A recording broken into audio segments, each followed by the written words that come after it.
Okay, we had no audio. We got audio now, and we had spammers in the chat too. Guys, we're officially live now. You missed my intro. I'll have to start over again. Now we're live. We're officially live. We're going strong. And we got the spammers out of here. That was insane. I don't know how those spammers got in here. Let me see if I gotta block that. That was insane. What was going on? But anyway, we'll redo the intro. That was a good hold from Yannick from 1530. He hit that big serve out wide at 1530. But let me redo the intro, which the second time around is going to be worse than the first time. The intro was fire, guys. It was an amazing intro. Like, I don't know if I can redo it, but I'll try. So, you know, if you watch my preview for this match, you know I said Sinner in 3 comfortable sets. And if Zverev plays with the right tactics, means more aggressive than he normally plays, especially on the serve. That's what a lot of people don't understand. Like, Zverev, one of the best servers on the ATP Tour. The serve numbers are mind-boggling. But then how does he lose to Sinner 2-1 in the Madrid final? How does he lose to Sinner 4-1 in the Monte Carlo semifinal? How does he lose to him in the Miami semifinal straight sets? Even though we'll talk about that match in a second. It was a one-set win, a tiebreak. How does he lose to him in Indian Wells semifinal in straight sets? How does he lose to him at the ATP finals in straight sets? How does he lose to him in the Paris? I think it was the semifinals too. 0-1, although Zverev was injured there. With that big serve, how is he not holding serve? So here's the thing: he can't serve like he normally does. He's got to change things up on the serve. Zverev, it's just not enough against Sinner. Because here's the problem: Zverev has a humongous serve, but he doesn't hit that many aces, relatively speaking. So he's ranked number 22 on the ATP Tour in aces per match at 8.4. So that's fantastic. Okay, especially combined with super high speed, super high first serve percentage. It's enough to be number 2 in the world. But it's not enough to beat Yannick Sinner. We have evidence that that's true, what I'm saying. Okay? I didn't even list all the matches. We can go back as far as the Australian Open final, 2025, where Zverev was very disappointed because he tried his best and was simply outclassed in that match. So the serve that's so good from Zverev is just not enough. It's got to be riskier. The first serve percentage that he normally has between 70 and 80%, if he serves like that, he might get broken once per set. He might. Now, he might hold the whole set. That depends, of course, on what level of Sinner shows up. A lot of what I'm saying depends on a top-level Sinner. So let's now discuss top-level Sinner. So if top-level Sinner shows up, we see, and Zverev doesn't change tactics. I don't know if we see what we saw in Madrid, because this is grass after all. I think we see a comfortable straight set victory. But if top-level Sinner doesn't show up, let's say it's like Miami Sinner, who was like, he won the tournament, but you know, he was a little bit off from the baseline.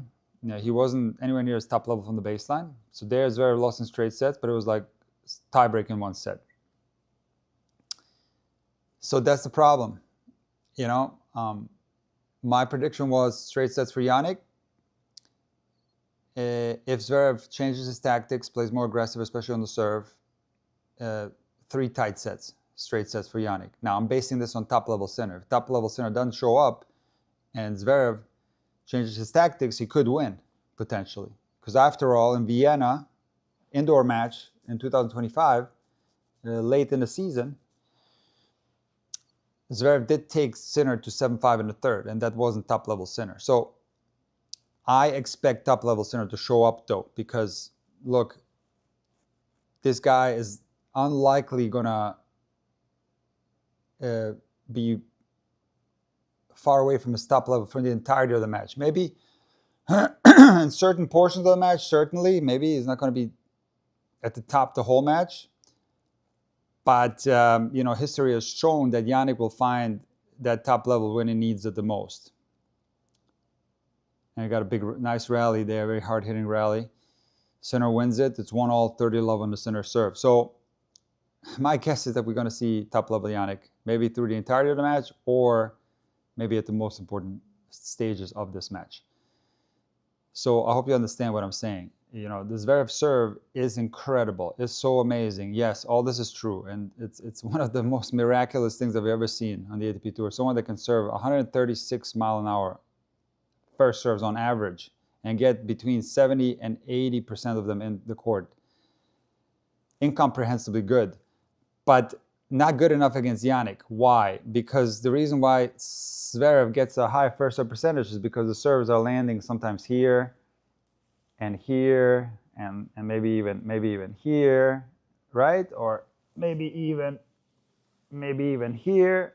And then Yannick gets a racket on that. And you got to understand, Yannick is the best returner on the ATP Tour. He is. The only other guy that comes close is Alcaraz, and then you have Djokovic behind that. But you know, Djokovic even admitted that, you know, he used to be the best returner. Yannick is clearly the best returner now, so that's why. That's why that unbelievable serve from Zverev is not good enough against Sinner, because Sinner is such a good returner. And now, from the baseline, I don't need to tell you, you know that Sinner has the advantage. And a lot of people talk about the court positioning of Zverev, and they want him always inside the baseline. That's one of the most misunderstood things in tennis in general, but we don't want to get into that now. It's not something that you can necessarily control. It's a nice hold from Yannick there to love. It's not necessarily something that you can control.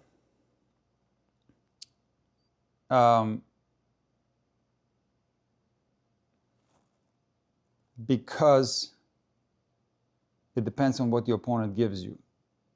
So if you choose to stand inside the baseline or close to the baseline against Yannick Sinner, who is maybe the most aggressive player on the ATP Tour and puts a tremendous amount of pressure on you, you're not doing yourself a favor by standing closer. You're actually making things worse. So I even saw this against Djokovic. I even see this a lot of times when the guys get their first serve in, they don't place it well, and Sinner returns very deep, is that they get overwhelmed by the power of Sinner and they get pushed backwards. Now, once you're pushed backwards and you can't handle the pace, you're in a lot of trouble. So it's actually wise to maybe back up and give yourself more space. So standing closer against Sinner, it's only a solution if you can push Sinner and pressure Sinner so that he plays more defensively. And how likely is that to happen? Well, very unlikely, because Yannick Sinner will play aggressive even from over here and from over here. So you understand that from the baseline, there's maybe only one player that can match Sinner who has the same qualities, and that's Carlos Alcaraz. The rest of the players on tour are at a disadvantage against Sinner from the baseline. So therein lies the problem. Now, I'm talking about top-level Sinner, okay? Because regular level Sinner will play against, for example, Kecmanovic in the first round 5 sets, or against Struff it was 7-5, 7-6 the first 2 sets. So certainly, like, that's not always true against Yannick, but here we are in a Wimbledon final where what I'm saying is likely to be true. But guys, give me one quick sec here. I got to fix the scoreboard. There's a problem there. I'll be right back, okay?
Okay, guys, we're back.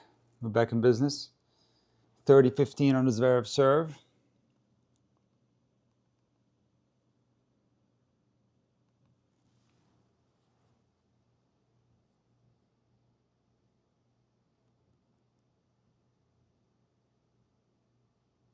Nice lob there from Yannick. And it goes a little bit long, 40-15. Okay, we got another spammer over here. Gotta block these guys. I don't know how these guys get in here. Gotta stay on top of these spammers in here.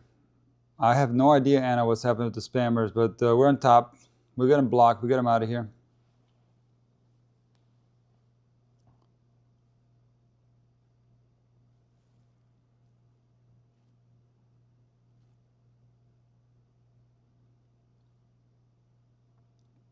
Big hitting from Zverev from the back of the court, and he misses a backhand cross court, 40-30.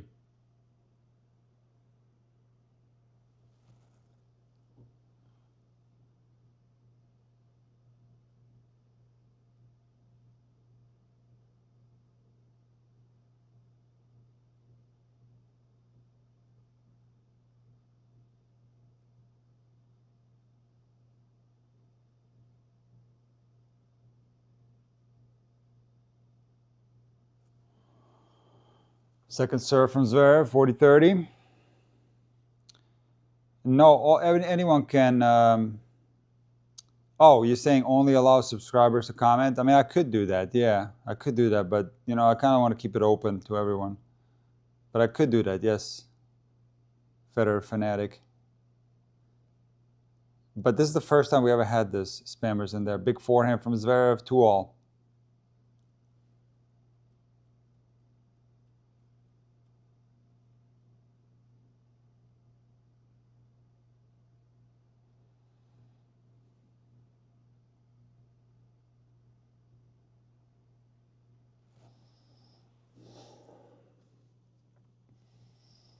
How you guys doing today? Are you pumped for this match? It's going to be a good one, I think. It's going to be a good final. I don't think it rained a single time in Wimbledon this year, did it? If I got that right. The weather has been incredible. There's love 15, deep ball from Zverev.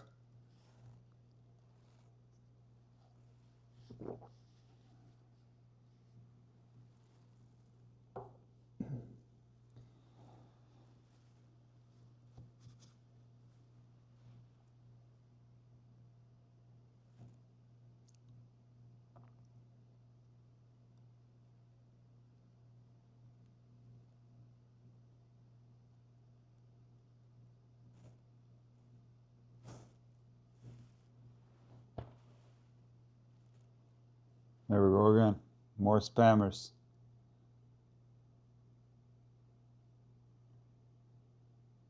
Unbelievable. They're attacking, guys. The spammers are attacking today.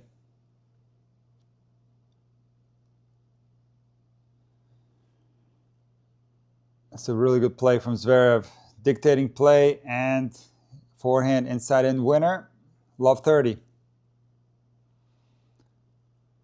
You really want to hear a soundboard in the live stream? Yeah, I got one, but haven't had time to set it up yet. Definitely will have it by the Canada Masters, though. For sure.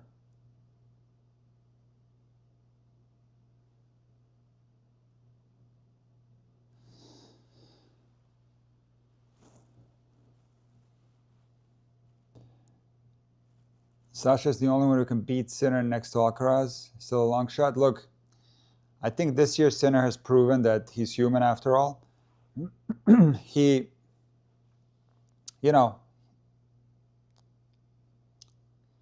proved that even in this tournament to some extent. I mean, he had 2-1 deficit in sets against Kecmanovic. So he lost to Djokovic, Menchik, and Cerundolo today. You know, Cerundolo, of course, was because he had his body collapse. So, look, he's proven this year that he's human. So, I'm basing what I'm saying on top-level Sinner.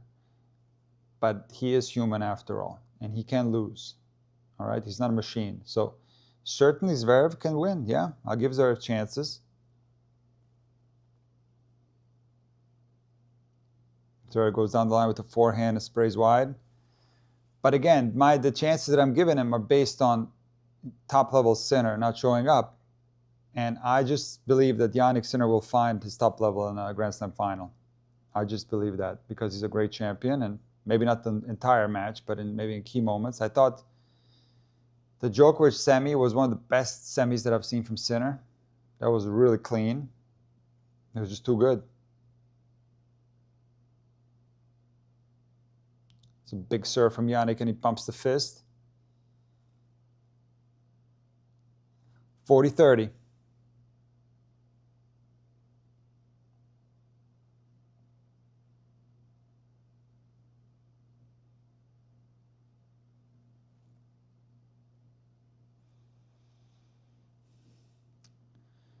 I still have not been able to get my hands on the Defier, guys.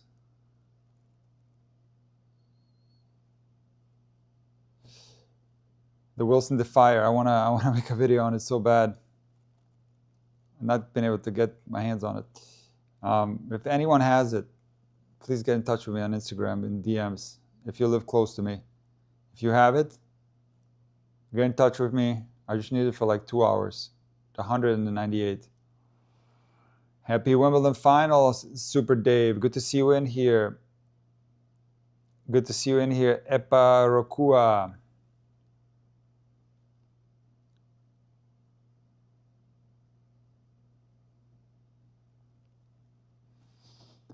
Three-two Sinner. That was a crucial game there. Love 30. Zverev played a couple of really good points, very aggressive points, and Sinner, just like he's done many times this tournament, like able to find his serve when he needs it the most, and gets himself out of a jam with 4 consecutive points. And he's up 3-2. Happy Sunday, Monique. Good to see you in here. Wondering if Zverev will play with more confidence now that he has won a Grand Slam. I think he will. But will he have more confidence that he can beat Sinner? I don't know. That's tough because that head-to-head is brutal. But yeah, I do agree with you that Zverev now in this final probably feels as good as he's ever going to feel in a final because he's coming off a Grand Slam win. So I agree with you there. He's going to feel good about his game. I think he's going to play well. And if he does that, if he plays more aggressive on the serve, if he takes care of his serves, I think we're going to see 3 tight sets.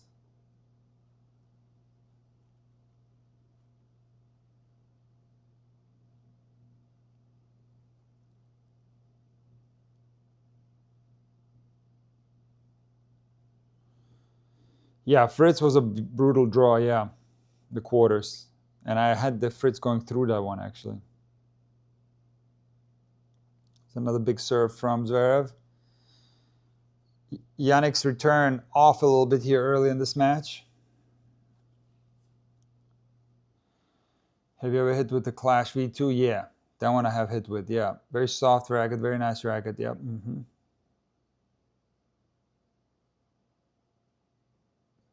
Any first thoughts so far? I think Zverev is playing well. He's come out here playing exceptionally well. Jannik, I don't think he's found his feel yet on the return, but that last serve from Zverev is what I'm talking about. Like that was like he hit it here. So he hits it like 138. That was 138 here. Sinner's gonna have a hard time. Same there. He hit it 136 here. Okay, so that's what I'm talking about. He needs to be closer to the lines and more aggressive. And if he does that, he can hold serve throughout the entirety of a set, maybe even the whole match. And if he plays more aggressive on the return, and if Jannik has an off day on the serve, Zverev can, of course, break Jannik. So it's possible.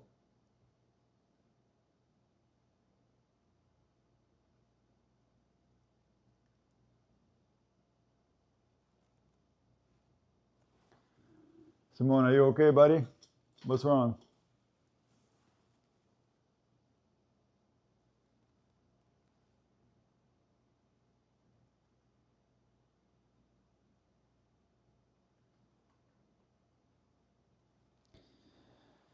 Sinner gave Zverev a look there on that forehand approach shot. Hit it right to Zverev, inside in, and Zverev blasts the forehand very hard, misses it long.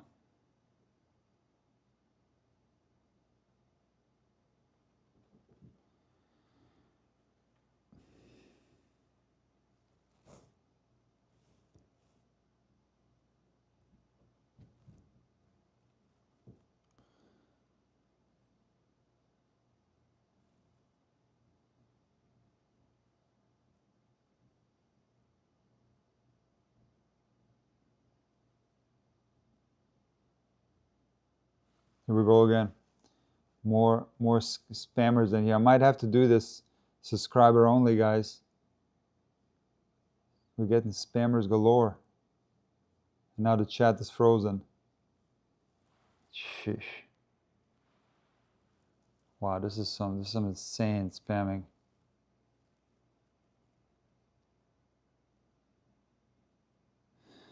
Okay, now my chat froze for some reason. Hold on.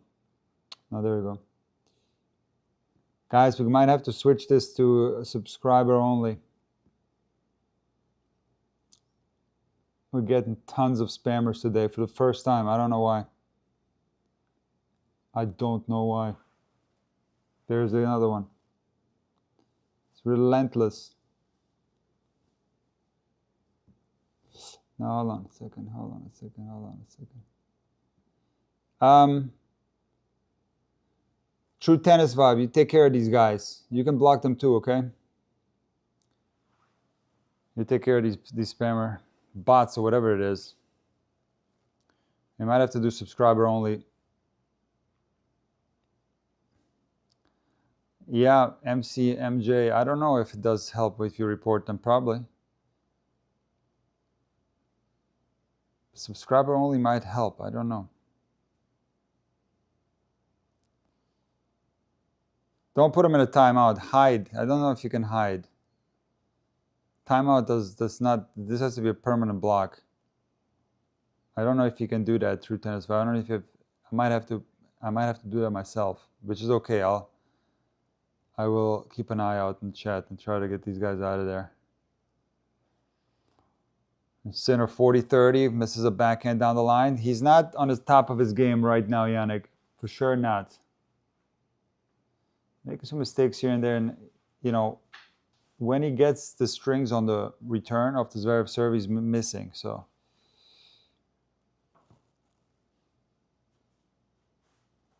but the thing is, though, still on serve, it's 3-all 40-30, and he's, you know, so he's not like in a hole or anything like that. Still in a good position, Sinner.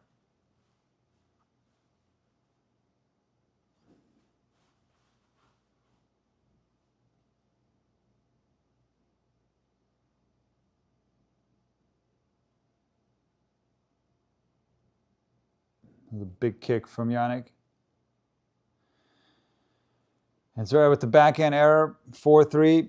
I want to share one thing I heard from the Djokovic press conference, and he talked about the Sinner serve and how good it is, and he talked about the second serve being very difficult to return from Yannick, like his kick serve. Djokovic said it bounces very high and it's got a lot of action on it, like it's very lively. And I don't know if you could see the last one that he hit there against Zverev, how much that ball danced in the air, you know? Like it was going like here, this way. And Zverev hit a pretty good return, but, you know, he wasn't like, he didn't play it that aggressively. So that's another thing that I don't talk about enough. It's how good the second serve is from Yannick, more specifically the kick serve. So, okay, guys, let me check one thing here in the background real quick. I'll be right back. You guys stay right there. I'll be right back.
All right, guys. Back in business. Another great first serve. Good placement there from Zverev. Very close to the line and very close to the tee. And if it goes there at that speed, you know, between 135 and 140, that one was 136. That's the way to serve for Zverev. Very good. Now, the big question is when you do more riskier targets, there's another one right there. Hit it like right here. Ace, unreturnable. At 129. Will the percentage go down though when the risk increases? It can, but it doesn't have to necessarily. If Zverev is feeling the serve, you know? If you guys remember the Dimitrov-Sinner match, of course, Sinner, he fell in that match and it was 100%, and all that is true, but the way Dimitrov played, I thought, was tactically perfect. Beautiful little angle shot from Sinner there off a Zverev drop shot. The way he slid into that too, very athletic from Sinner. Great hands. But in any case, Dimitrov played tactically correct against Sinner in that one. And so far, Zverev, the serve has been good. Very good.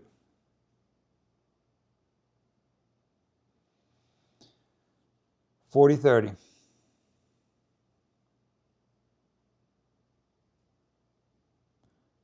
And Sinner gets his racket somehow on that monster serve from Zverev. Zverev goes hard with his forehand cross-court, misses a little bit wide. Here's deuce on the Zverev serve. That was, I think, the first loose ball error from Zverev in this match. It was a defensive return from Sinner. Hey Ismail, good to see you in here.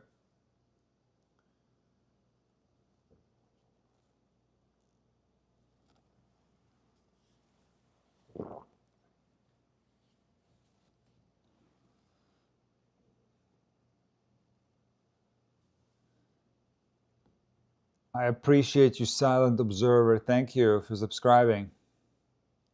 Second serve.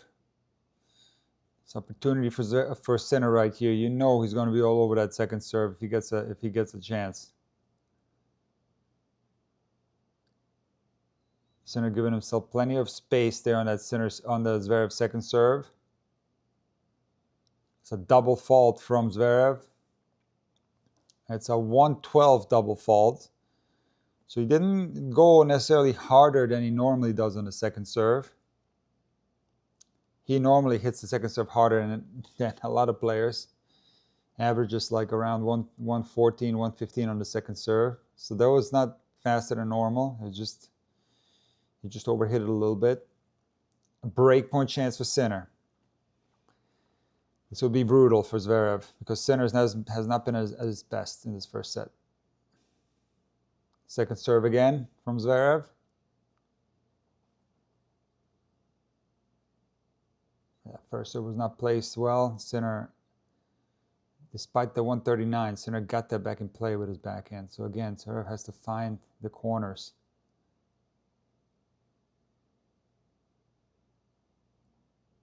And a rally. And Sinner shanks a forehand in the rally. He's going to be kicking himself for that. That's a big surprise.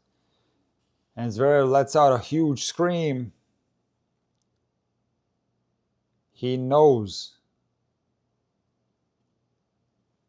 He knows the importance of that because that set could have been gone just like that.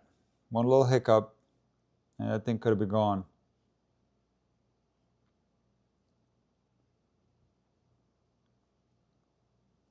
Second serve again.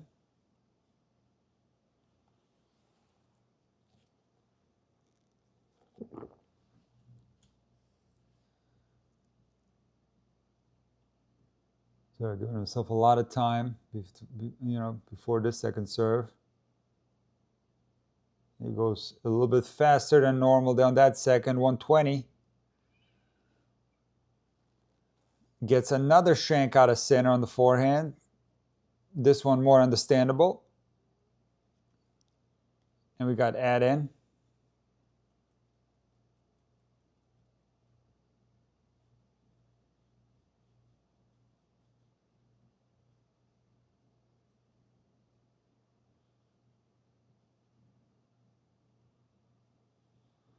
There's a monster hold from Zverev right there. Monster hold. You are about 20 seconds, if not more, behind all the time based on your commentary, wondering why. It's the YouTube delay.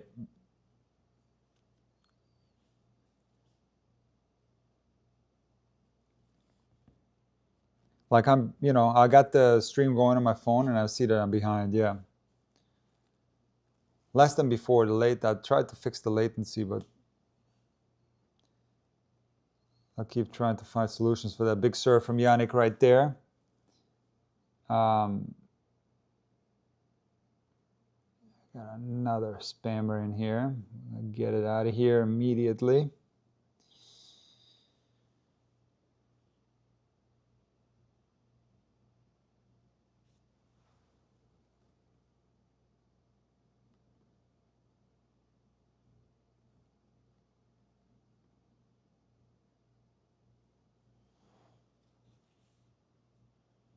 Nice point from Zverev there.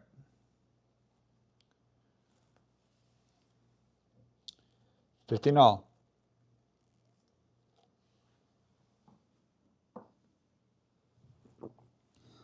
For sure, we can say that Sinner has not found its groove yet from the baseline. Some uncharacteristic mistakes. Also, given Zverev the opportunity to dictate in quite a few rallies in this first set. Nice return from Zverev right there. He tries to go inside out with the backhand, misses wide, 30-15. Oh, okay, Super Dave. That's not too bad. I mean, if it's a few seconds, it's manageable. You know, when it gets into like 20 seconds, that's kind of tough.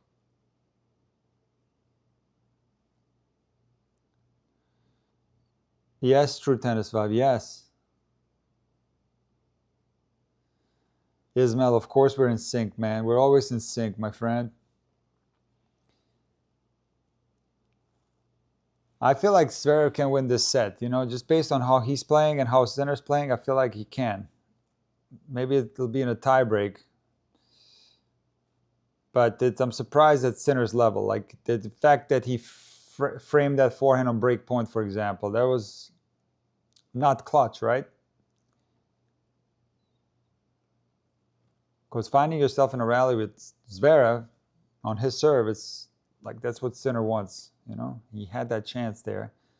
Couldn't capitalize on it. 30-all, down, no, not down. 30-all, 4-all. This is a big test for Sinner right here. It's a second serve.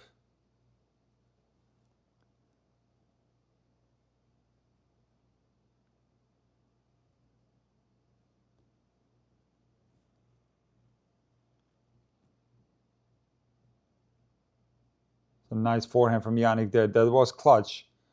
That was very, very clutch. All right, Slago from Sweden. Cool. Only a couple of seconds. We can deal with that. That's not too bad. That's clutch right there. Pulling out that big inside-out forehand winner. You can make the argument maybe Zverev off that second serve could have tried to do more with that return and maybe try to get Yannick to hit, you know, from the corners. A second serve again for Yannick. We're going to get into the stats in a second, guys.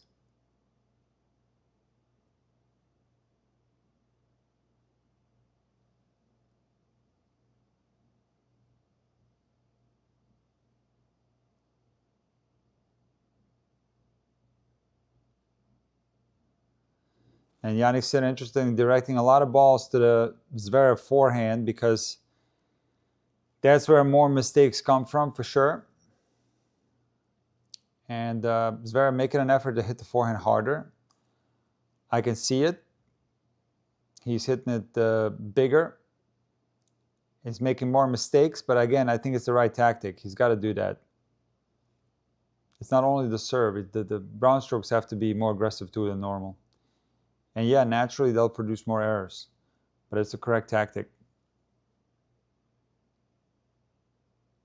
Even when Sinner is not at his top of his game, because like I feel like Sinner right now from the baseline is not playing his top level, not even nowhere near. Like he's not playing like he played against Djokovic from the baseline right now. He's kind of looks a little bit shaky from the baseline, you know, relative to his top level, right? So if Zverev like starts getting into these long exchanges and like doesn't do that much with the ball, I feel like he can play Sinner into a rhythm, and you don't want that. So I think this is the right tactic. You just keep blasting. Even if you miss a few forehands, just don't give Sinner any long rallies. Don't let him get into a rhythm. Do it like Jan-Lennart Struff style, you know what I mean? And just blast. I think that's got to be the only way against Yannick. Even if you feel like he's not doing that good from the baseline and he's giving you mistakes. But don't get fooled thinking like, okay, let's extend the rallies. Yannick's going to beat himself. No, he's going to play himself into a rhythm. At some point in this match, Jannik Sinner will start playing better from the baseline. 5-4 Sinner. One game away from the set, although he's not playing his best.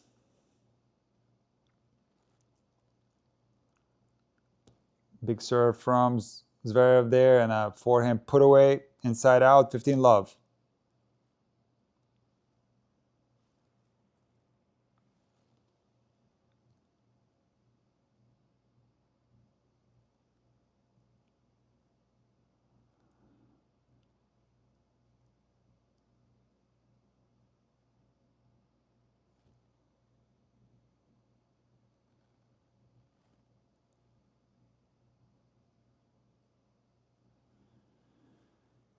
Hey, Guia Goulden, good to see you in here.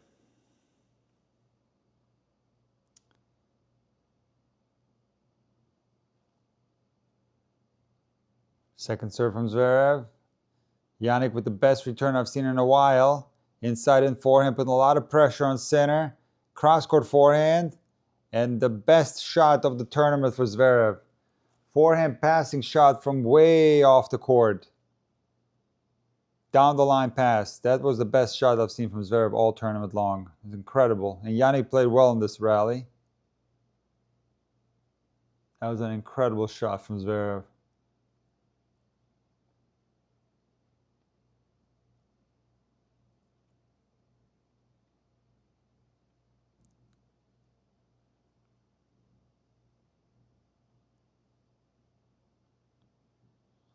Ace Zverev. Different type of ace. Slice out wide. Short serve with a sharp exit trajectory. Unreturnable, that type of serve, especially from Zverev's height. 40-love. You see that speed of that serve is lower. It's at 125. That's an excellent serve. It's fortunate there from Yannick Netzrola. He apologizes. 40-15.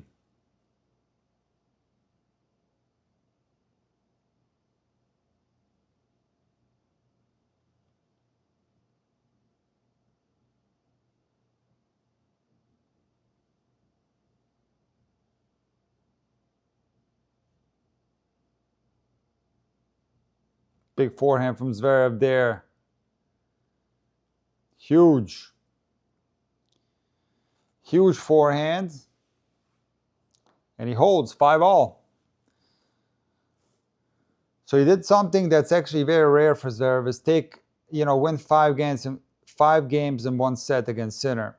Think about it. He's only been able to do that in Miami, because he lost 2-1 in Madrid. He lost 4-1 in Monte Carlo. And he in Miami won tiebreak set. Indian Wells, he couldn't get past 4 games in the second set, I think. Then ATP Finals was 3-4. You can do it there. Then it was Vienna. Paris Masters was 0-1 for Sinner. So this is out of the ordinary in their head-to-head, that the first set is so tight. So Zverev really playing well here.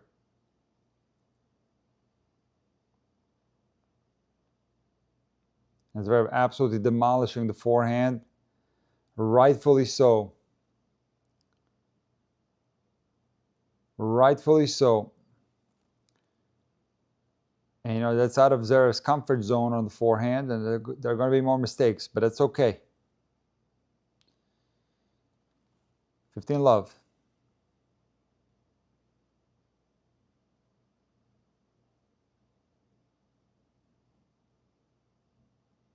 Nice serve from Sinner there. Doesn't do enough with the forehand approach shot, but Zverev slips a little bit, and Jannik is able to dominate at the net with a couple of nice volleys.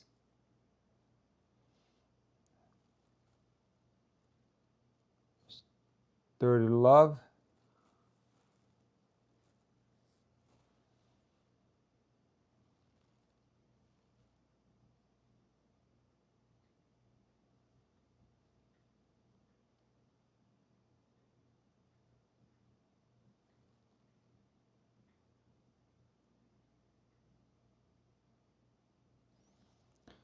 Another forehand thunder blast from Zverev that goes wide. 40 love. Again, this is not negative from Zverev, it's a positive error.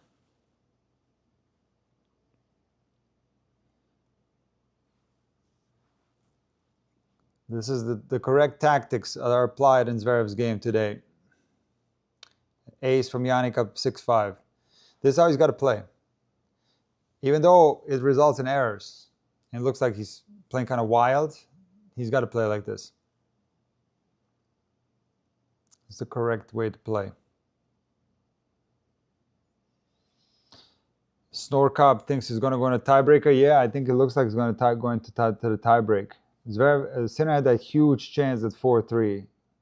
Was in the rally, had a central forehand that he framed. But other than that, Zverev has been clean on the serve, very solid, and a lot of instances serving close to the lines, between 135 and 140. He's done the right things here.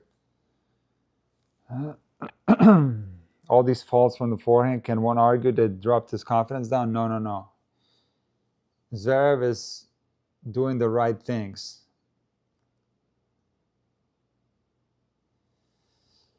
Because if he doesn't, he'll get into longer exchanges with Jannik, and we know that Zverev can rally long and play very consistent. He's ultimately a high percentage player. He doesn't miss that much, relatively speaking. So he plays his normal game here and plays high percentage. He'll play Sinner into a rhythm back there. Because right now Sinner is missing here and some shots here and there. So if he continues playing like this, it's likely that Sinner will stay out of a rhythm, and it'll be like an ugly match. It won't be a pretty match to watch.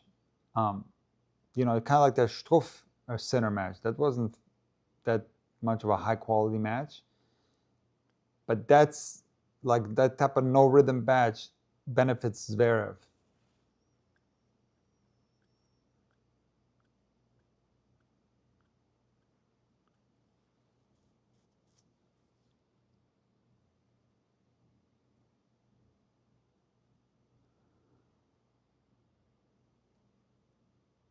Jannik with one of the best forehands I've seen in a while.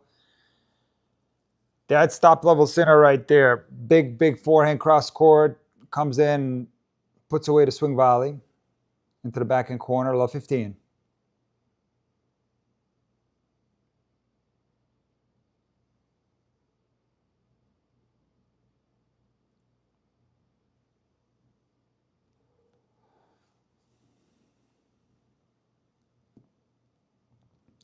Yeah, Sampras was the king of no rhythm. That's right, Super Dave, for sure. Big serve from Zverev right on the line, or maybe close to the line, down the tee. At that speed, I don't care if your name is Sinner or Alcaraz or Djokovic or all three guys combined. It's not going to be much that you can do. If you're serving 136 on the line, down the tee, not much you can do.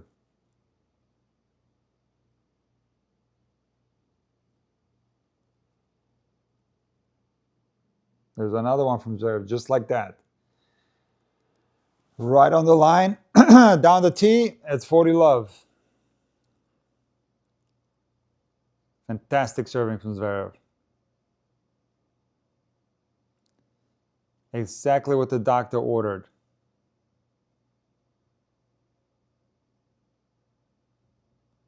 Another monster serve there from Zverev. Very good placement. 40-15.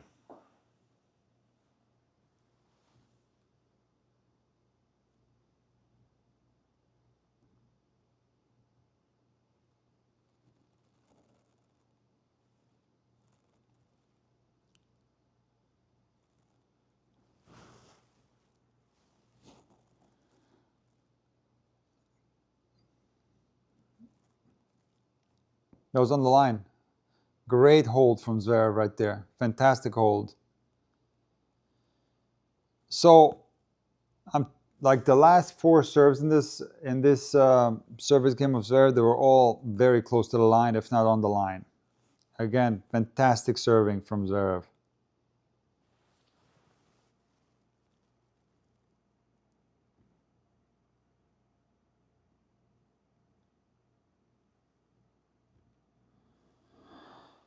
And we're in a tie break.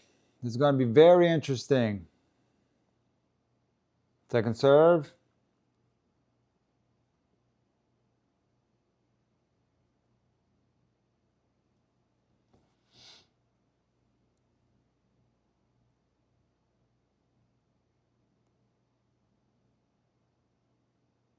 Yanni hits it right on the line. Inside out forehand winner. 1 love.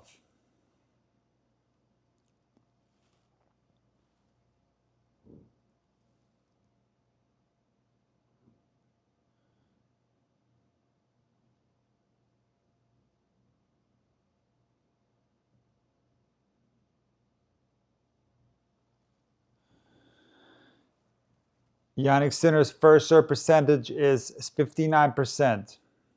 So when the Sinner drops into the 50s on that first serve percentage, you know, that's those are sometimes matches where Sinner has trouble. Not always, but I always look for Sinner's first serve percentage to be in the 60s. So Sinner far away today, even on his serve, far away from his best. Strong forehand there from Sinner. But the blast from Zverev on the forehand side there rips it down the line, and it's 1-all.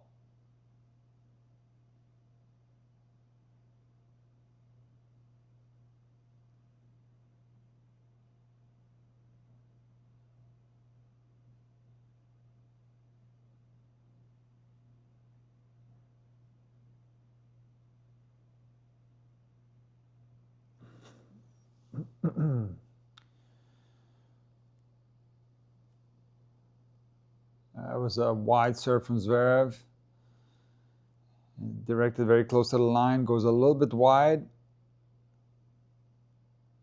Second serve.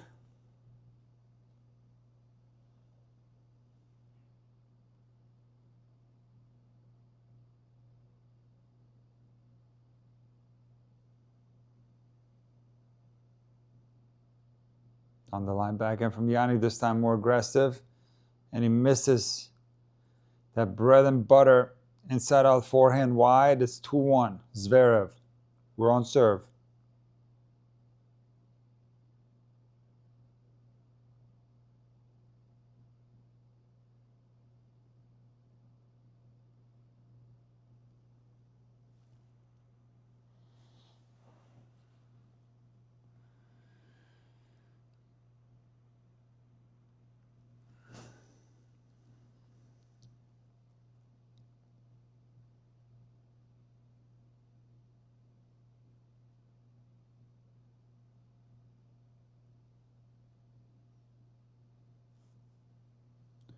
Big serve from Yannick right there. 2-all.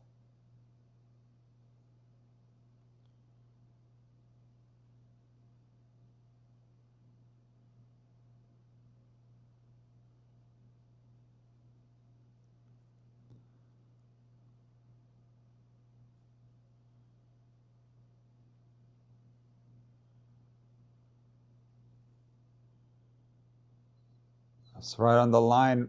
Another great serve from Sinner. No mid break so far, 3-2 Sinner.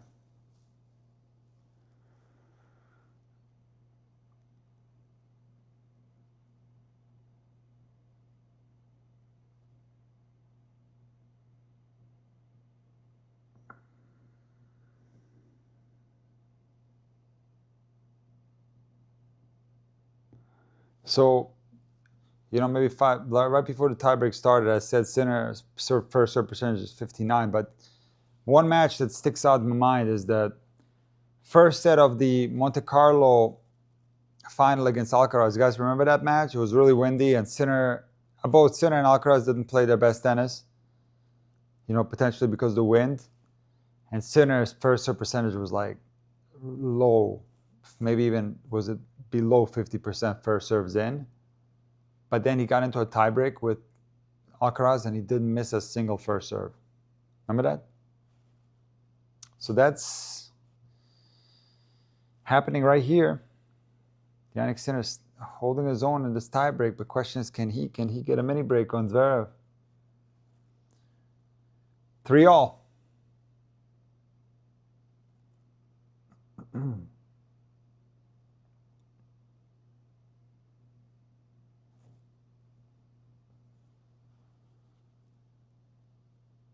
On the line from Zverev. He's serving out of his mind. Serving exceptionally well.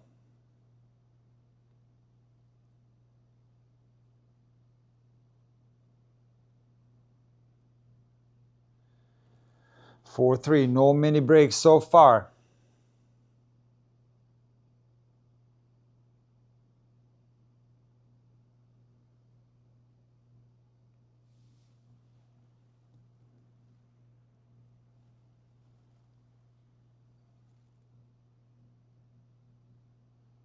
That's good hands there from Jannik. It's not an easy volley to come up with, down 3-4 in the tiebreak. It's a strong approach shot. Very good pass from Zverev. It's the ball low into the forehand side of Sinner, and Sinner bends down, does a beautiful little cross-court angled volley. I wouldn't necessarily say dropper, but short volley. Cross-court for a winner. 4-all.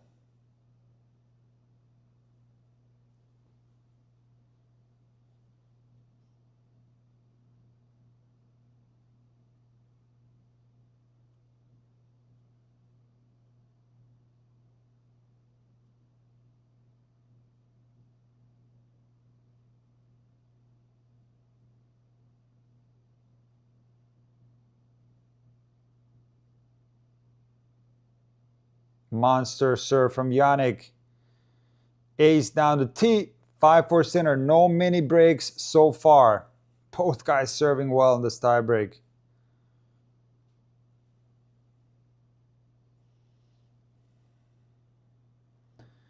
Ace number 7 from Jannik. Thank you, Aubrey. Traverse, thank you for that stat. It's true. Ace number 7 from Jannik. Zverev's got 3 so far. That's a monster serve from Zverev right on the line. 5-all. Still no mini breaks.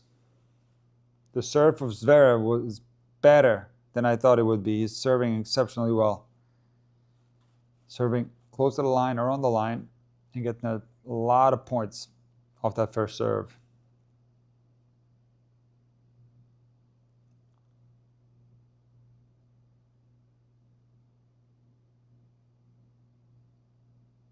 Jannik Sinner is so fast, plays such good defense.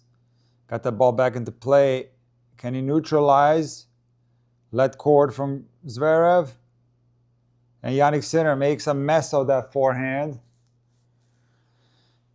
Jannik Sinner is incredibly fast. How he got to that down the line forehand from Zverev is incredible. But there was 2 huge chances in this first set for Jannik. Break point chance at 4-3. He was in the rally. He shanked the forehand. He was centrally located in the court. And even here, with the great defense, he was able to neutralize the point and then goes hard down the line and shanks. So a couple of tough forehand mistakes of Sinner in the very important moments. 6-5 Zverev, set point.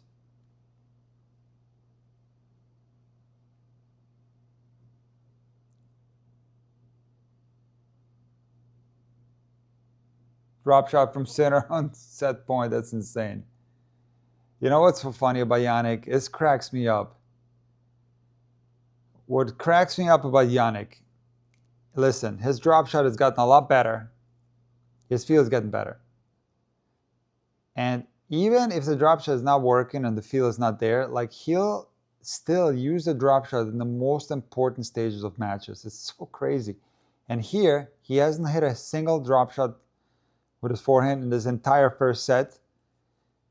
And correct me if I'm wrong, I didn't see a single one. And when does he pull it out? Well, 5-6 in the tiebreak. Set point down, Jannik Sinner with the inside-out forehand drop shot and wins the point off of it. It's insane. It's insane. And, you know, it's a good shot. It's a good shot, but to do it in such a crucial stage when you haven't done it, incredible.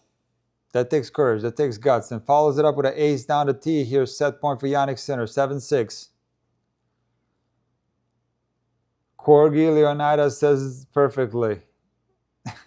That's funny. That's hilarious.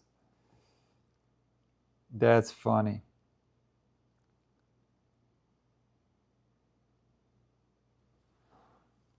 Guys, we might have to do this chat subscriber only. I'm getting bombarded here with spammers. Unfreaking real what's happening.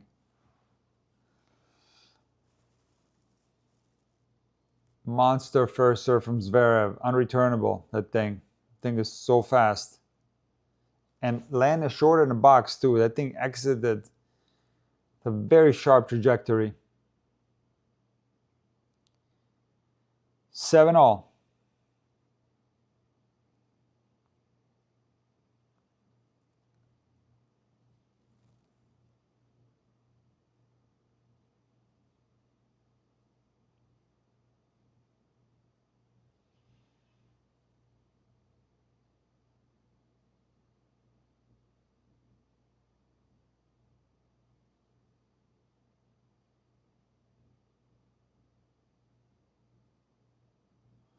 Great tennis from Zverev right here.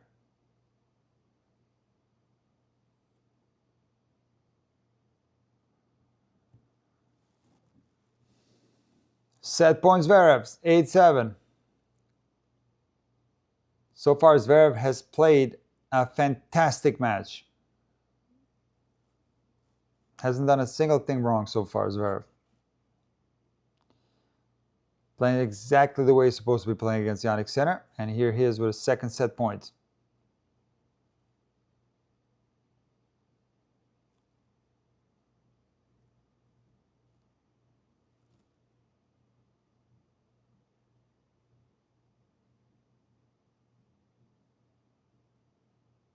There it is.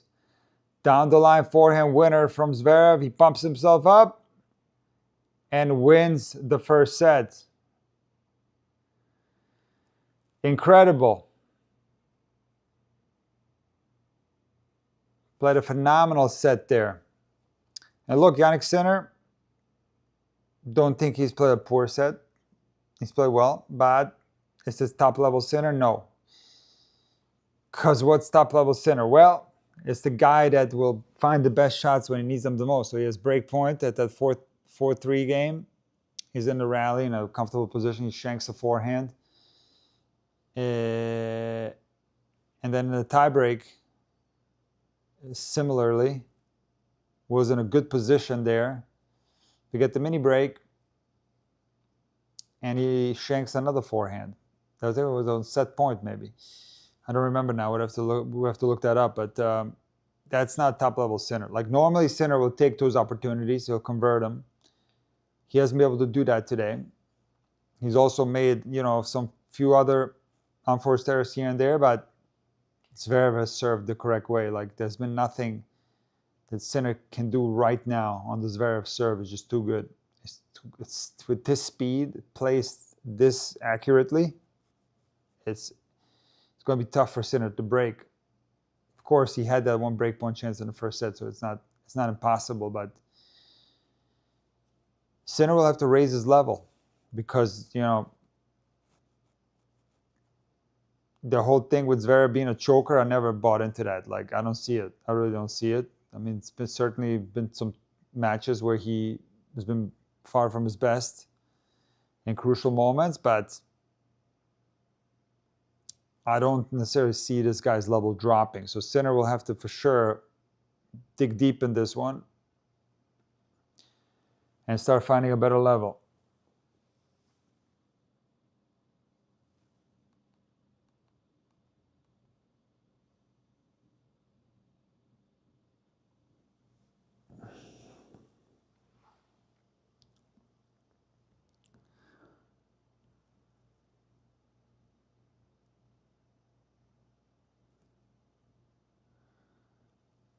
So here's some interesting stats in that first set. So if the rally is between 0 and 3 shots, Zverev won 55% of the points.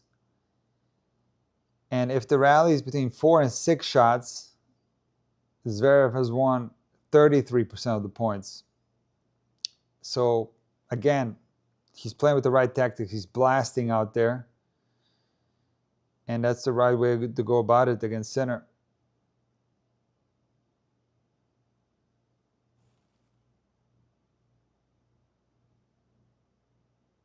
Yeah, let's run a poll. You're right. That's going to be interesting.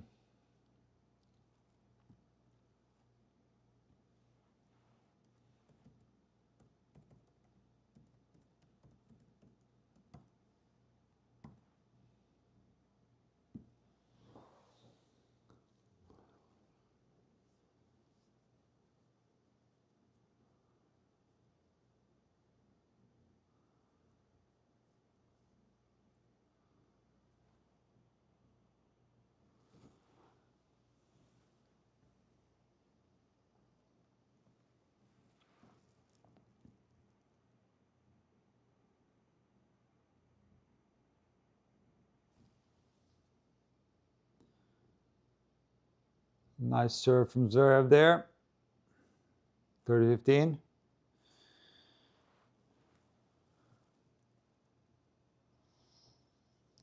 First serve percentage from Yannick.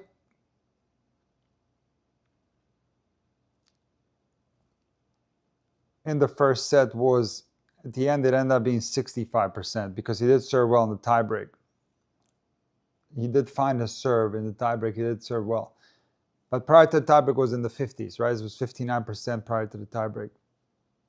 And Zverev is at 79% in the first set.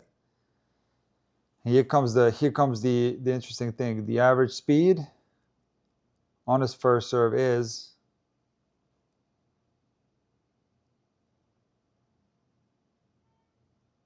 134. Jesus. 134, 81%. It's a good drop shot there from Yannick 30-all.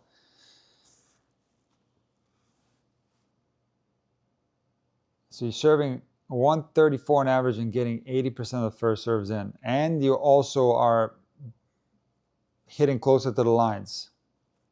I don't think Zverev can serve any better than that. That's insane. Absolutely insane.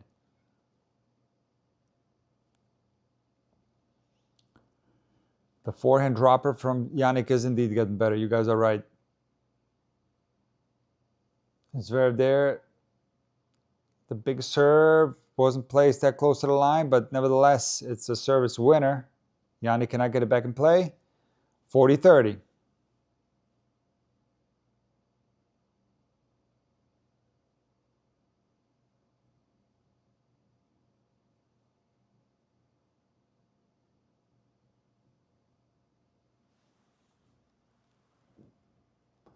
Back to deuce.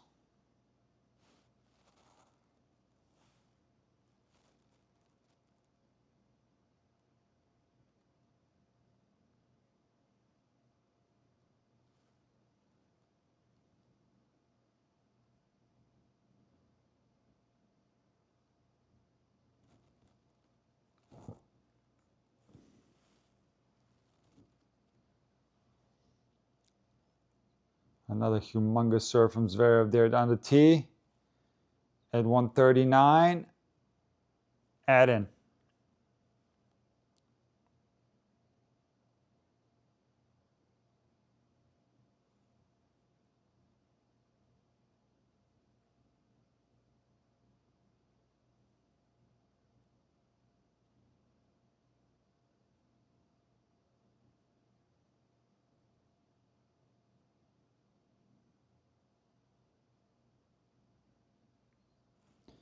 Down the line backhand winner from Sinner. And that was a good serve from Zverev, but Yannick got his racket on it, was able to get into a rally. Barely got his racket on it. Back to deuce.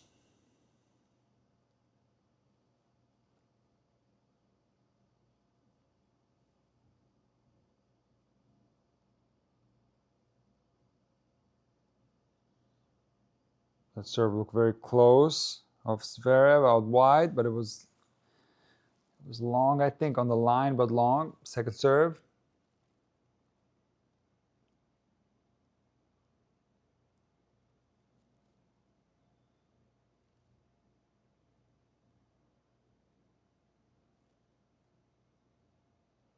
It's Sinner with the backhand error, off center hit. Quite a few miss hits today from Yannick. Eden.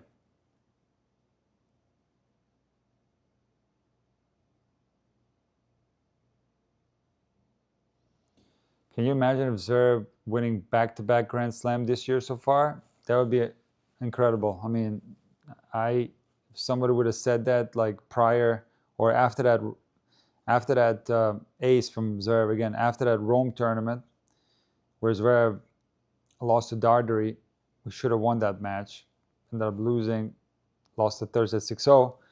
If somebody would have said, hey, Zverev is going to win back-to-back Roland Garros Wimbledon, you know, the tone regarding Zverev was so negative after that match. It was like a lot of the comment sections filled with like, oh, this guy's a choker and this guy's a this and this guy's a that. So, you know, the perception has shifted completely now. I think forever. Like, even if he loses this, I think, you know, if you still want to write that, but especially if he wins, if he beats Sinner, he's erased everything, all the doubts there. He's erased any doubt that you can have about him as a tennis player, for sure. That would be one of the most unbelievable things that I've ever seen. But also, you know, the fact that these guys at the top are human after all. They're not robots. You know, you can beat them if you play well, if you play the right way. They're not robots. So, love 15, a forehand error from Sinner. And you know, it's also very interesting that Sinner has been able to dominate the Masters Series tournaments, and yet if he loses to Zverev, that means no Grand Slam since Wimbledon last year. An entire year without a Grand Slam, and that's got to be tough. But this is tennis, far from over. There's a lot of tennis to be played here. It's just the beginning of the second set.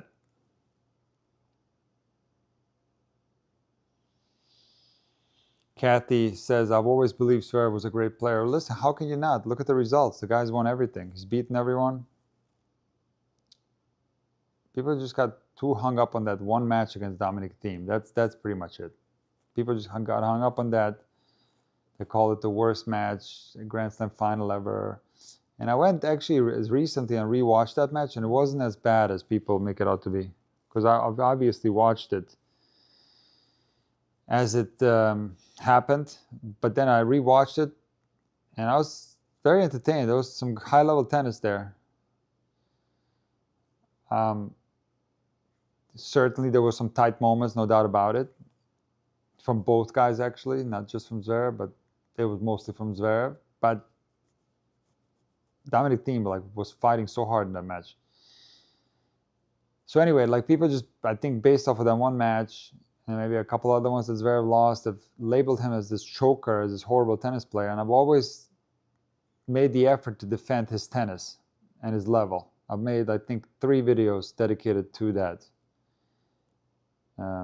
Because people always say, like, oh, he talked to Federer. Federer told him to be aggressive. Then he talked to Nadal, and Nadal told him, you got to be... Give me a break, dude. The guy won everything prior to that. You don't think he knows how to be aggressive? Like, how did he win Olympics then? How did he win ATP finals twice? Like, without being aggressive or what? How did he make all these Grand Slam finals, 3 of them?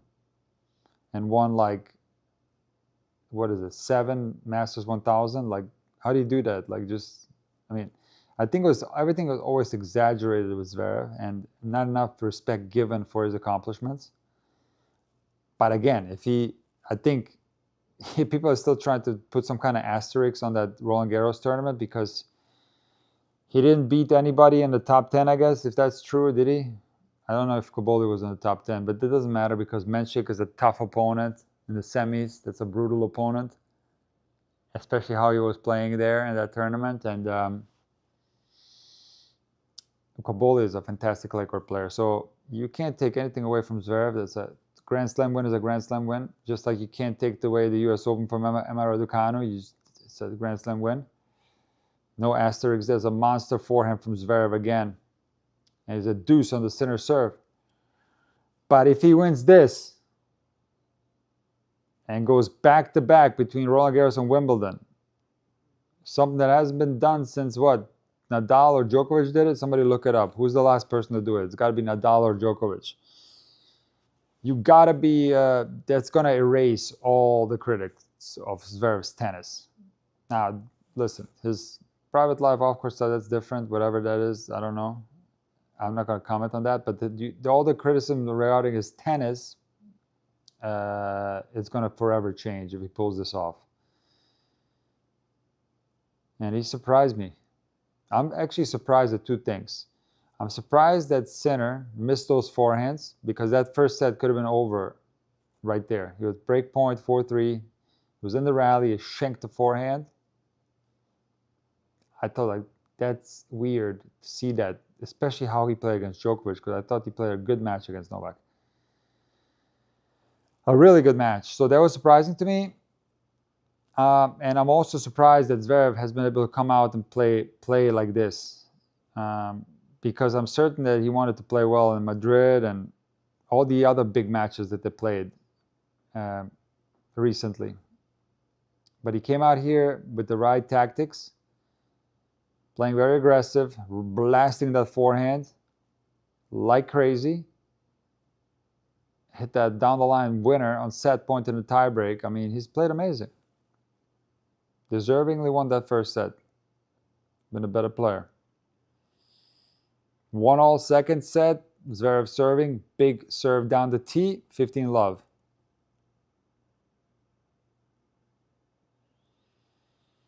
Oh, Carlos 2024. Of course. How can I forget that? My bad, JT. You're right.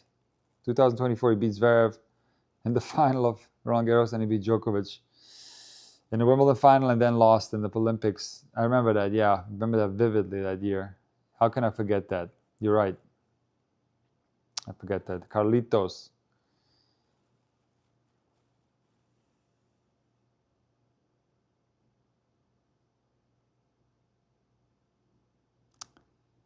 Yeah, Reba. The Sinner has shown this year that he's human, unfortunately. Or fortunately, I don't know. Because, I mean, that's like ridiculous. It's actually kind of mean and insulting to call him a robot. That's been going around like Sinner the robot, you know.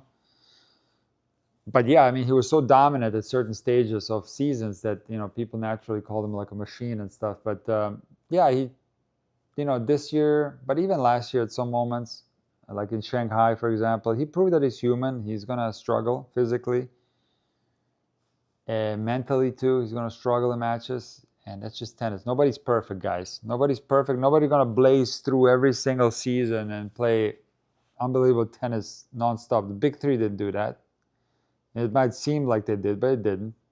Neither Nadal, Djokovic, or Federer, they all had ups and downs, right? So it's just natural that it happens. Zverev holds 2-1. Second set, we're on serve. We had no breaks so far in this match, so that's been interesting. We had very few mini breaks in the tie break, so this is all based on serving and holding so far and taking care of the serves. Guys, I'm gonna take a little break. We'll be right back. You stay right there.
All right, Yannick Sinner needs to continue to take care of business here.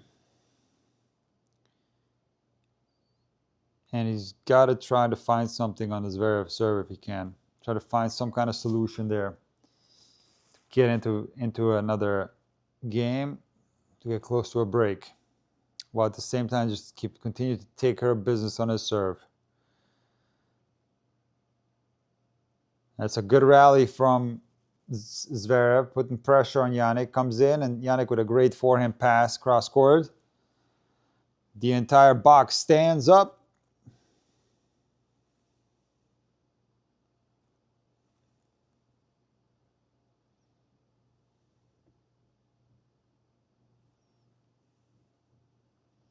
That was an exceptional forehand from Yannick.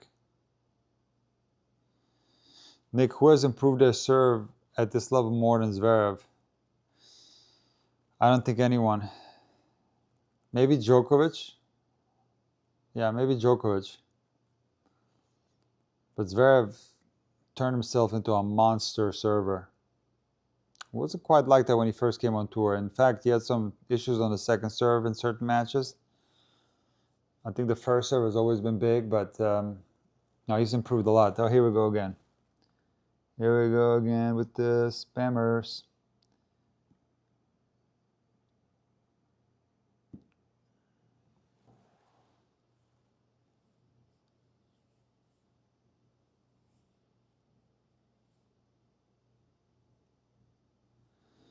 Nice hold there from Yannick.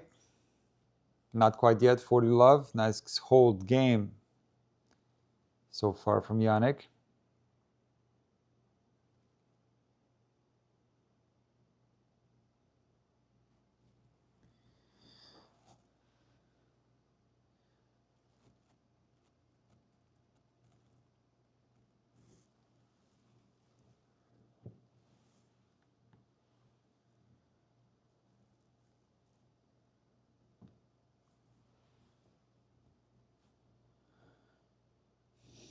Yannick's forehand looking good though. Like I said in the very beginning, listen, this is a best of 5 match. I think Yannick might start finding his groove on the baseline, and he's going to start taking more baseline rallies. So, this far from over, guys. Far from over. Zverev still far away from taking Sinner out.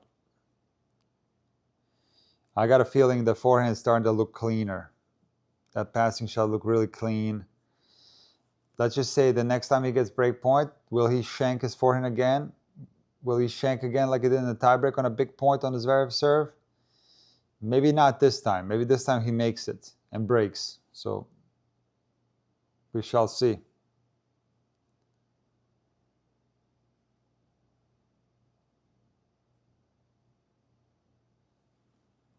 Thank you, Matteo. I appreciate it. We have to switch that. Hold on. We got to switch that.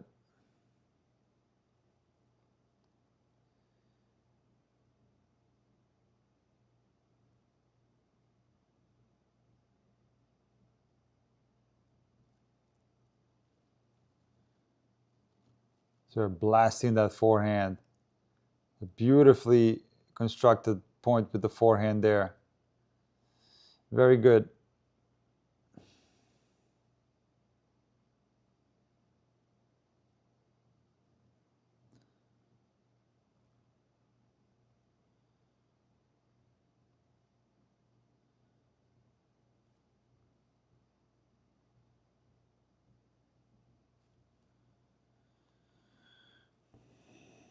Ismail says straight sets for Zverev. You called Zverev yesterday, actually. Maylob called Zverev yesterday, guys. This is a master predictor over here. A master predictor. Maybe he's onto something.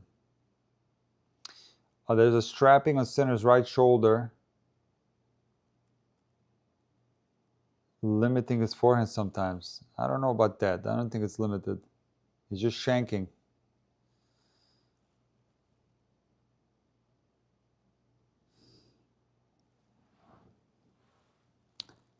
We'll fix the scoreboard in a sec, guys.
go, from 40 love to 40-30. Let's see if this can get interesting potentially. If Zverev loses this point, it might.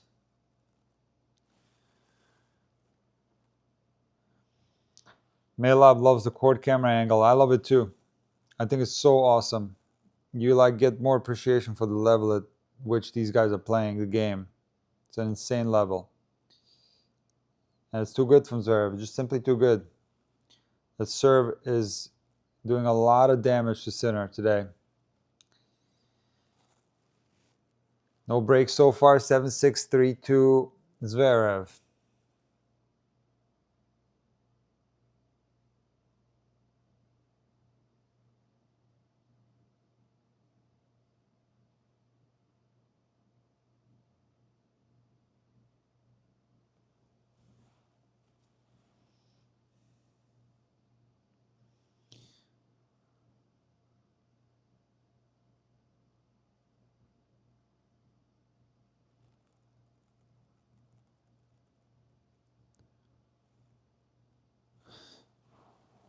Guys, one sec.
Unreal. The stream stopped working. I mean, I got it on TV, but the stream here on ESPN completely froze. Okay, it's back now. Sinner serving, 15 love.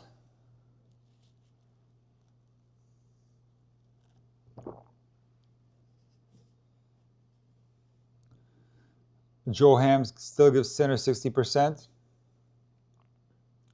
Makes sense.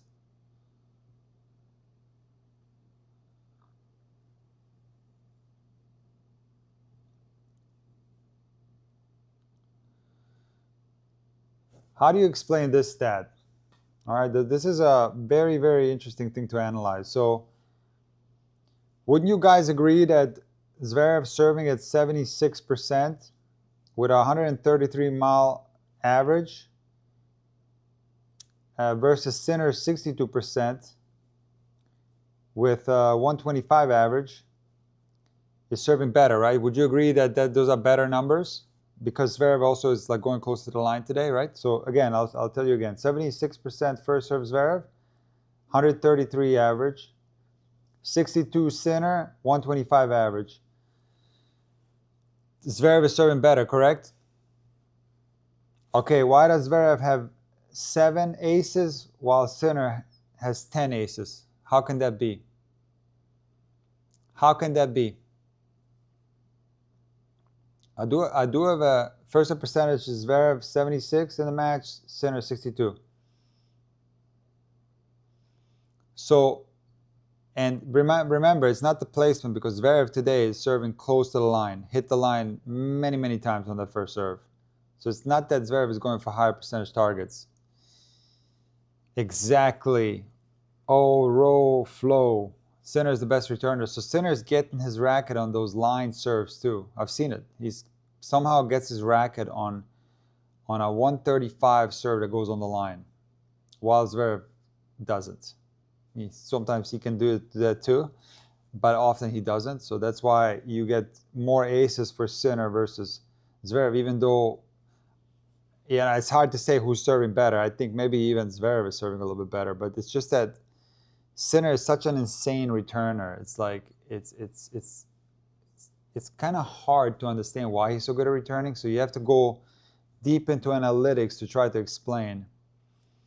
But you know, the data doesn't lie in the ATP stats. He has been consistently ranked #1 on the return. That's a great hands there from Sinner at the net. Rips the forehand. It's a good pass, and Sinner with one of these like reflex, like one of these shots, like very unorthodox technique. Sinner is smiling at that. Holds 3-all. No breaks so far.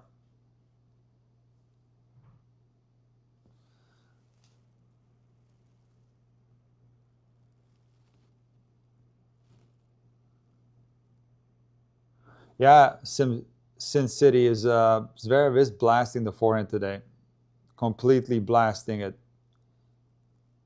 Those are thunder blast forehands, 100%. No other way to put it. There's a fist pump from Sinner, serve and volley from Zverev, and a very, very athletic down the line passing shot for Sinner. He's sliding like he's sliding on ice to that backhand passing shot. That's one of the longest slides I've seen. Look at that slide. Sinner on ice. And Zverev can't handle the volley. Love 15.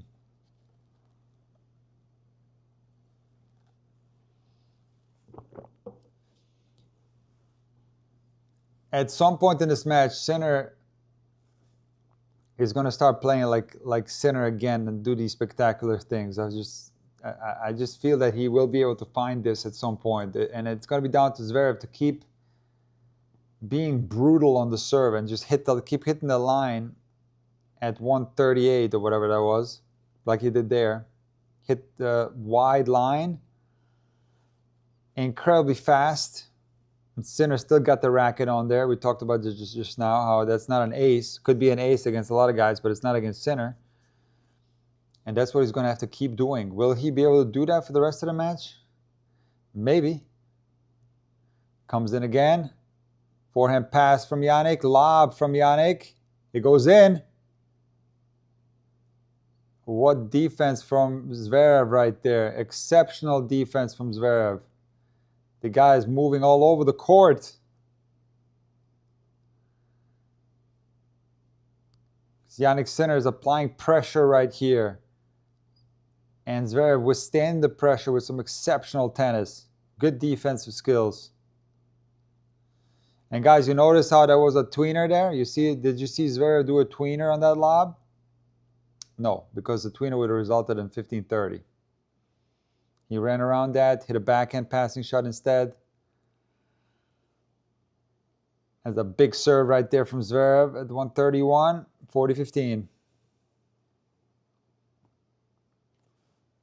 Simone, what did you just eat? Did you eat something back here?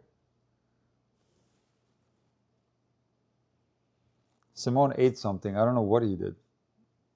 I mean, I fed him before the stream started, but he's licking his chops up here. No, and I don't hate tweeners. I love them. I love to see them. I love to do them myself just for fun. I've made videos on the tweeners, like 3 of them, maybe even, yeah, I think 3 of them. But I one with Carla, one with Emma, who I was teaching them how to do a tweener, another thunder blast forehand from Zverev, inside out. But as a coach, I always have high percentage shots in mind. And the tweener is a low percentage shot that results in a loss of a point very often. So that's why I'm not a big fan of it. It's a show shot. It's not a shot that's going to win you the point, but it's a shot that's going to give you the applause. And it might show up on tennis TV, you know what I mean? but it's super, super tough to pull off. What Zverev did on that point off that lob was more high percentage. He ran back, let the ball drop. It was way to his right from the perspective of him running backwards, and he just hit a backhand pass. Really good one.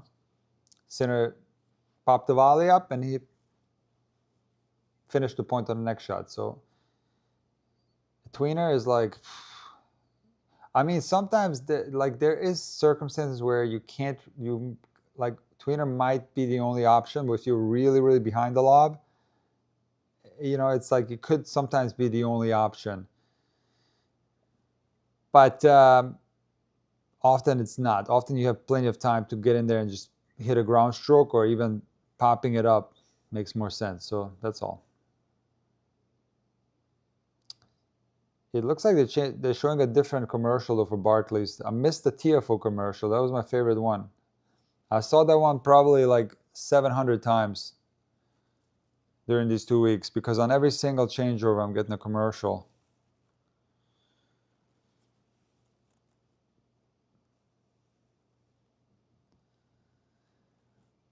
4-3 Zverev.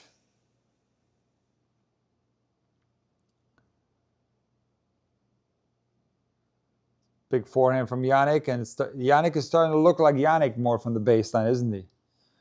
You guys getting a feel that Jannik is like starting to find his groove back there? I certainly got a feeling that he is.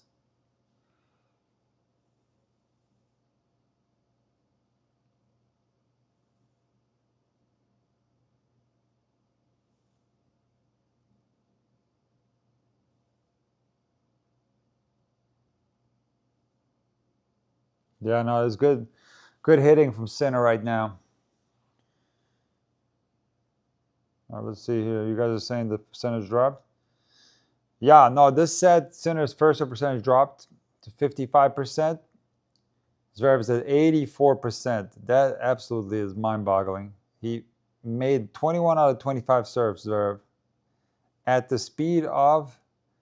average speed of 133.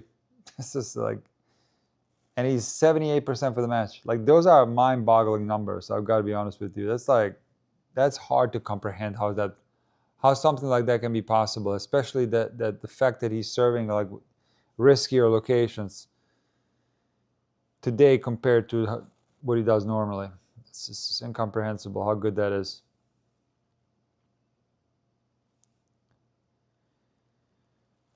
Second serve.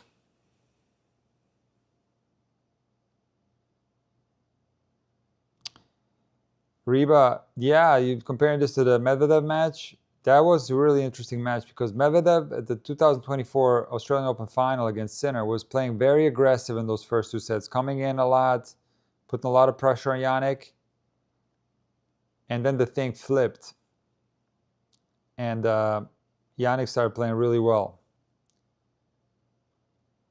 and won his first Grand Slam tournament. That was Sinner's first Grand Slam title, if I remember correctly.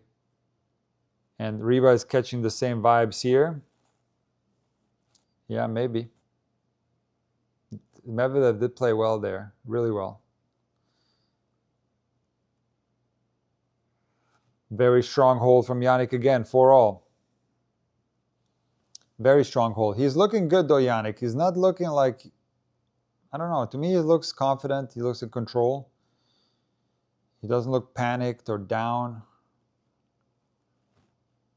Remember, Jannik was down 2-1 against the Katzman in the first round, and he looked as cool as a cucumber there too. So this guy is like mentally very, very strong, Jannik. He's gonna fight, even if he loses this set. Like, don't ride him, don't count Sinner out too quick. He's gonna be here till the end. This is gonna be tough for Zverev. Trust me.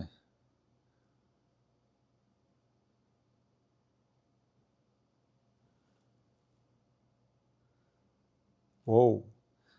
The umpire reprimanding the crowd. That's enough now. I like it, by the way. Reprimand the crowd is good. Keep the crowd in check. The big second serve from Zverev, 118. Goes into the body of Sinner a little bit. Catches the frame. On the backhand return, 15 love.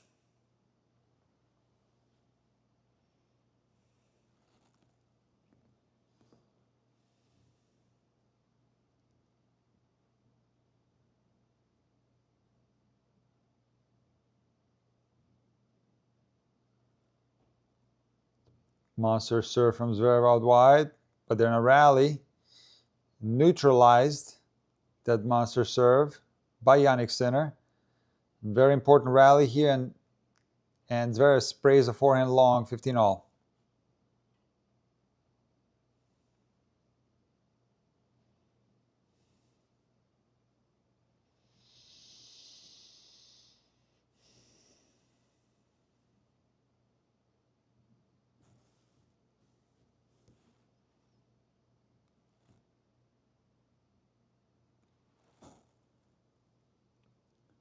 Wide serve from Zverev. It's so nasty, that thing, with a very sharp exit trajectory.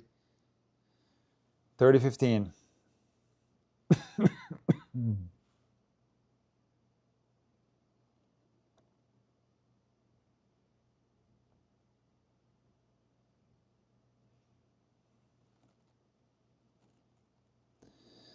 Joe says, let's see how long Zverev's serve can last today. That's a fantastic question. Yeah, I don't know if he can maintain this until the end. I think it's a question. Yeah, I don't know. Let's compare it to the match against Alcaraz at the Australian Open semis, because that was a very long match from Zverev, somewhat recent. The serve held up pretty much the whole match. I mean, he did get exhausted in that fifth set, but I think he can pull it off. What I don't know if the other thing he might not be able to pull off is like playing like this from the baseline, and also what's not going to probably stay is the mistakes on big points from Jannik. So despite this incredible serving from Zverev, I do feel like Sinner is going to get a break, maybe one, maybe even two somehow in this match. And even though Zverev just hit a 139-mile-an-hour ace that hit right on the line here and exited over here somewhere, like, how do you return that? You can't. It's like literally unreturnable. But despite that, I just don't know. I still got a feeling Jannik is playing a little bit better in the second set compared to the first. I'm getting the feeling there. So we shall see.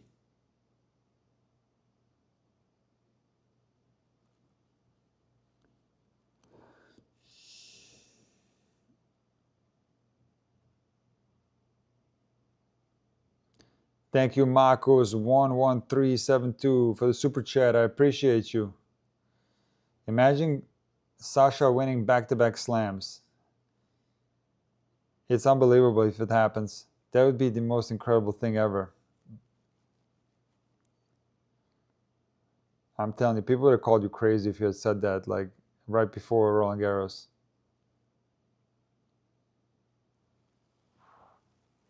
And like I said before, that'll shut up all the critics that think that Zverev somehow is not as good, that he's not good, he's some kind of choker. Or that'll prove everything. Him being able to take Sinner out in the final of Wimbledon, then I think he can get a haircut, finally.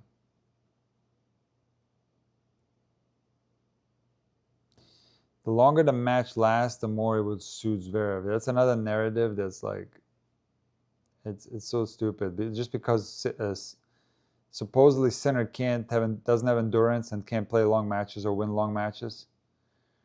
I think it's the exact opposite. I think Sinner is not at the top level yet, and actually the longer this goes, the more he will start finding his top level. So I feel like if Zverev wants to win this, he's got to win it in 3 or 4.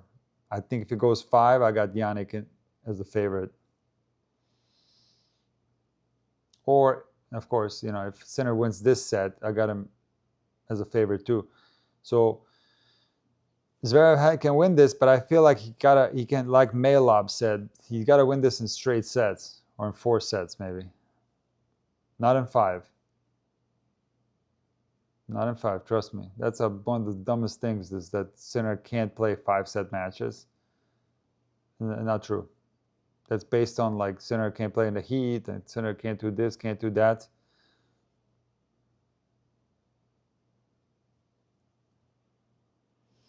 Did Pistol Pete serve like this when he'd win Wimbledon? Thank you for the super chat, Reki Lass.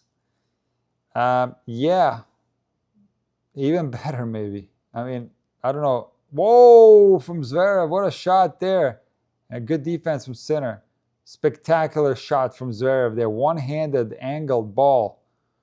Crazy shot. And Sinner with an incredible defense there. And feel to be able to hit that short enough to hit a winner off of that. 2 guys with 2 unbelievable defensive shots.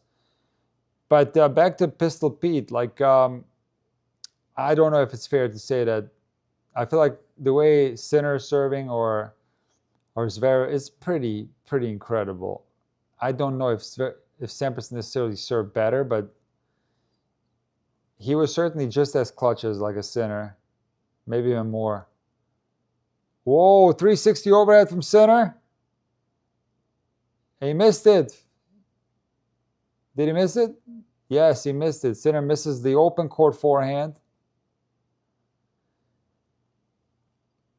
And the way Zverev is serving today, I don't know how you can serve better than this, I'll be honest. So, I don't know. We'll put them all in the great server category, but overall, to me, still Sampras, Federer, best hold game in history, but Jannik Sinner on his way to become the player with the best hold game in history. He's on his way. So, but I don't put him there quite yet, out of respect for Federer, out of respect for Sampras.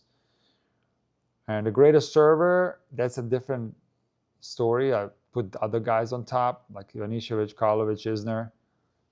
That's a completely different story than hold game, you know. So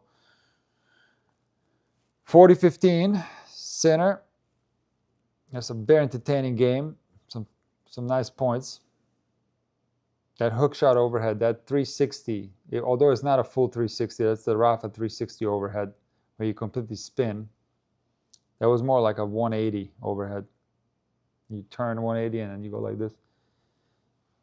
Those are fun to practice, by the way, guys.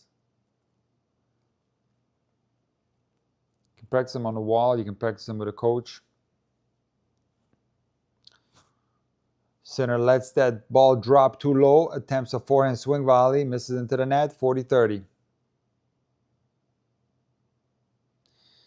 Do you believe Sinner still can win? If so, what would be the probability in your opinion? Our poll says 74%. And our polls are very accurate here at Intuitive Tennis. This is a very educated group of people that watches these live streams. So I'd say it's 74% chance Jannik can come back. He holds here. 5-all.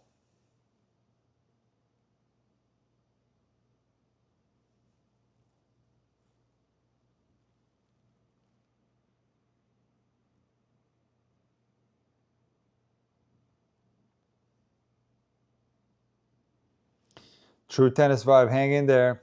I know it's tough. I know you're a Sinner fan, but you got to hang in there. It's okay. I know what it feels like. I was the same way with Rafa. It's hard to watch sometimes. If you need to take a break and go, you can go. True Tennis Vibe. I think the spammers have stopped for now. I don't see any. So we're good. You've gotten them all out of here. That's great. Certainly that second set tiebreak, if we get to it, is going to be huge.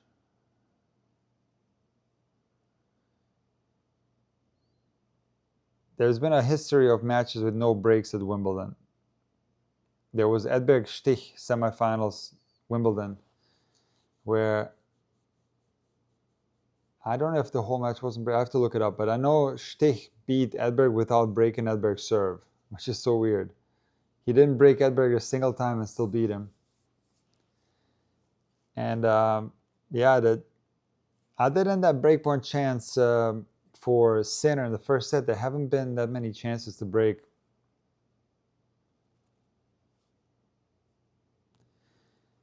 They really haven't. 30 love again on the Zverev serve. And Zverev shanks a forehand wide. 30-15.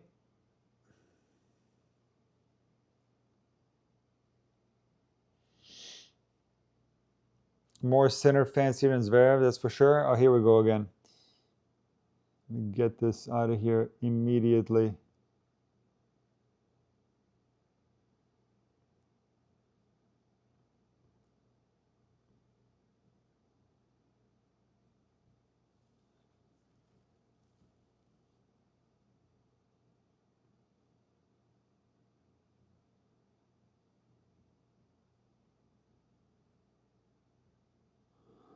The great Richard Krajicek, another fantastic server. Wimbledon champion. What happens if Zverev does not drop percentage of the first serves? He could hold the entire match if he serves like this. Because he's serving so close to the lines, it's going to be difficult for Jannik to break. He can hold the entire match. FXTX.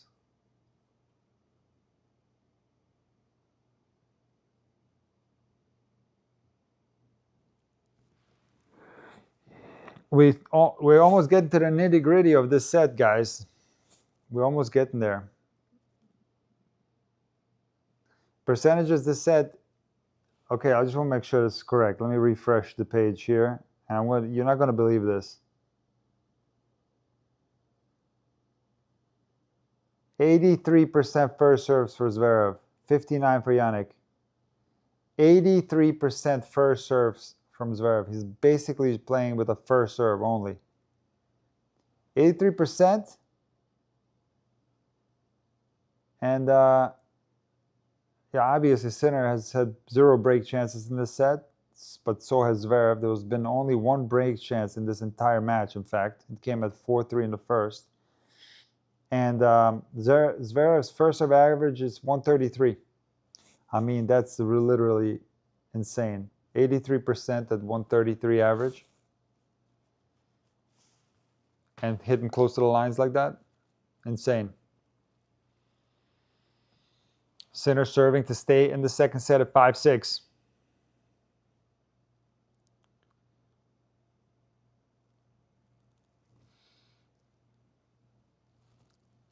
And we got that shadow on the court now.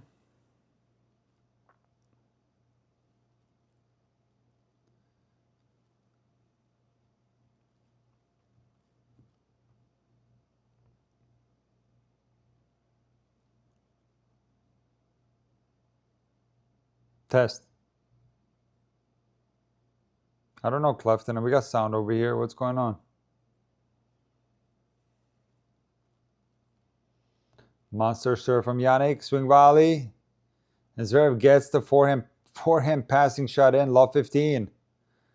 What defensive shot.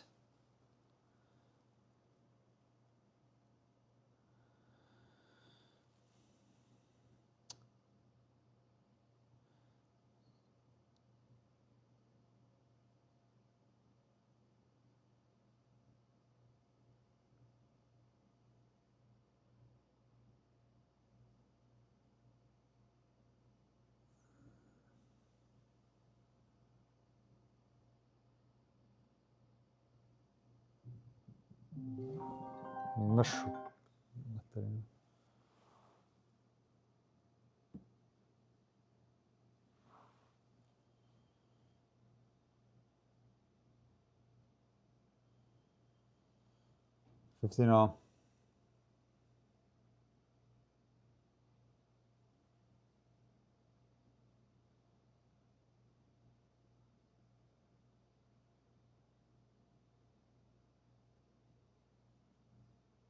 Second serve, Jannik.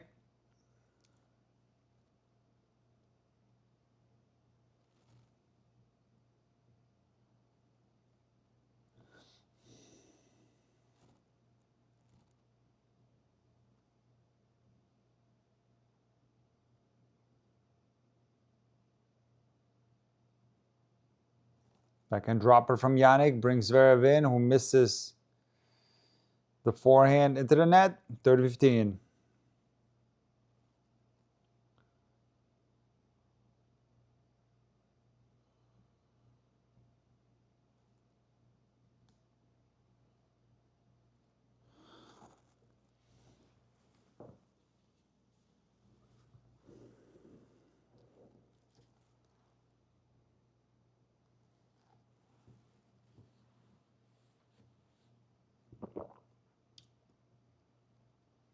Big serve from Yannick there, 40-15.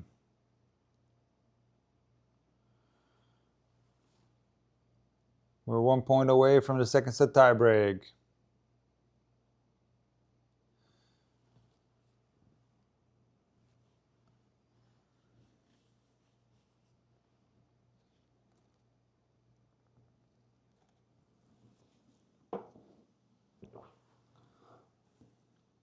Second serve.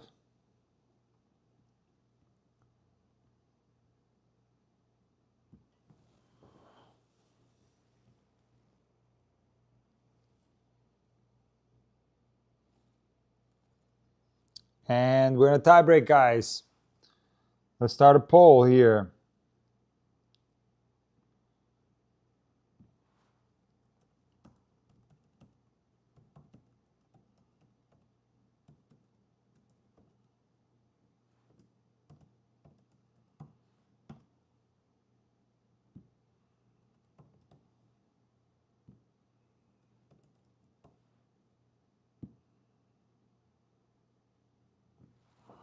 Here we go, guys.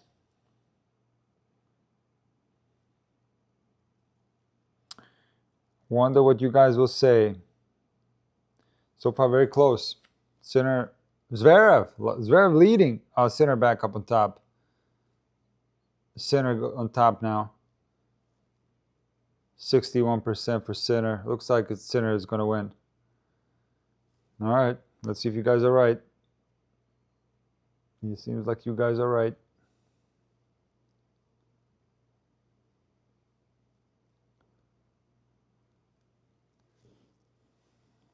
It's a big return from Yannick right there.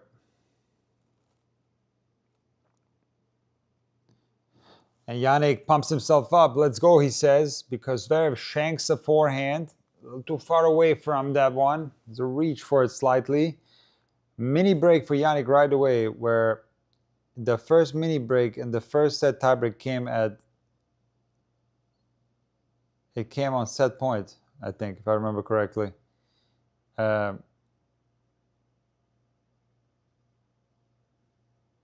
Let's see if Sinner can hold on to this and go up 3-love. That's a nice lead for a tiebreak, 3-love. So his first point right here is crucial. Second serve.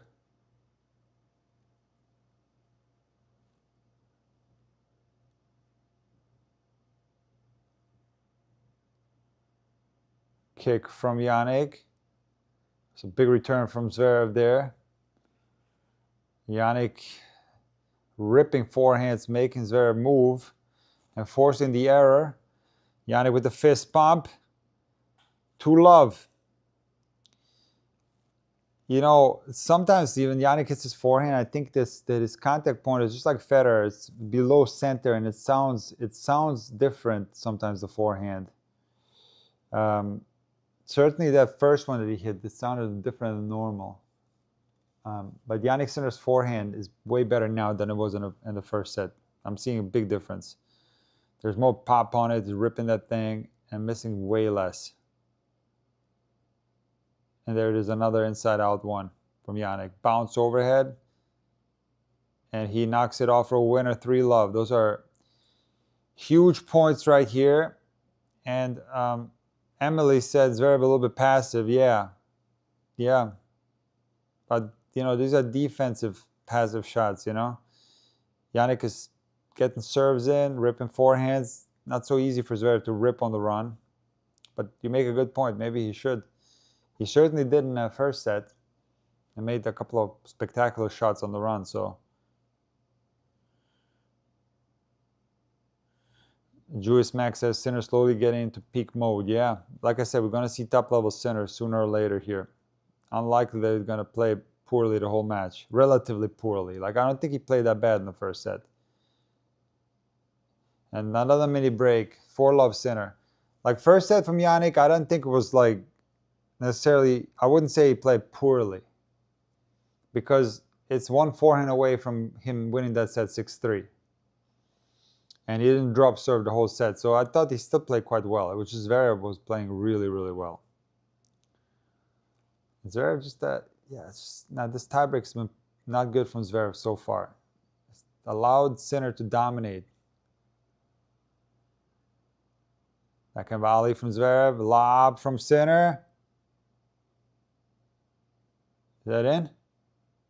It's long, I think, yeah. That lob was long by a millimeter.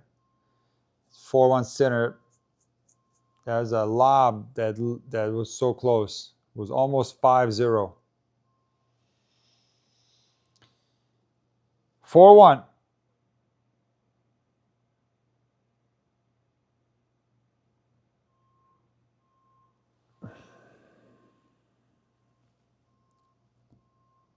And Sinner smiling. A very positive body language, I would say, through the entirety of this match from Sinner. Never did it feel like he was panicking or like looked down and out.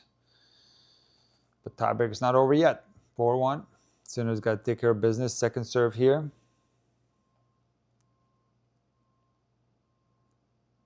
There's that kick with that ball skipping and a great return from Zverev. Forces the error from Yannick. 4-2. Yannick jogging to the other side in an attempt to stay loose.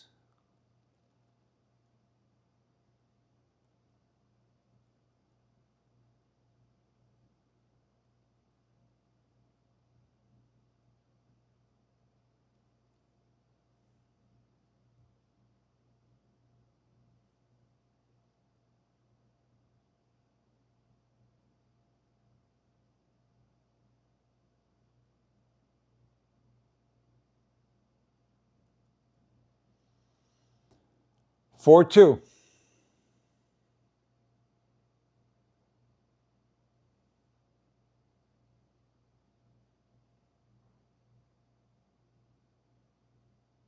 The big serve from Yannick and a big come on to pump himself up. 5-2.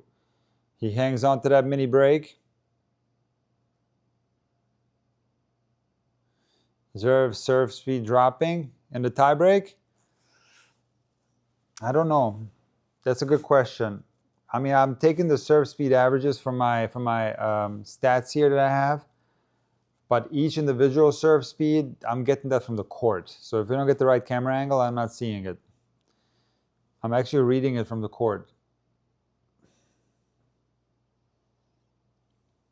Good return from Sinner there. Off a 133 serve. And this time he makes a forehand. He missed a forehand like this earlier. It's like a transitional half-court forehand. This time he hits it perfect. Gets another mini break. 6-2. 4 set points for Yannick.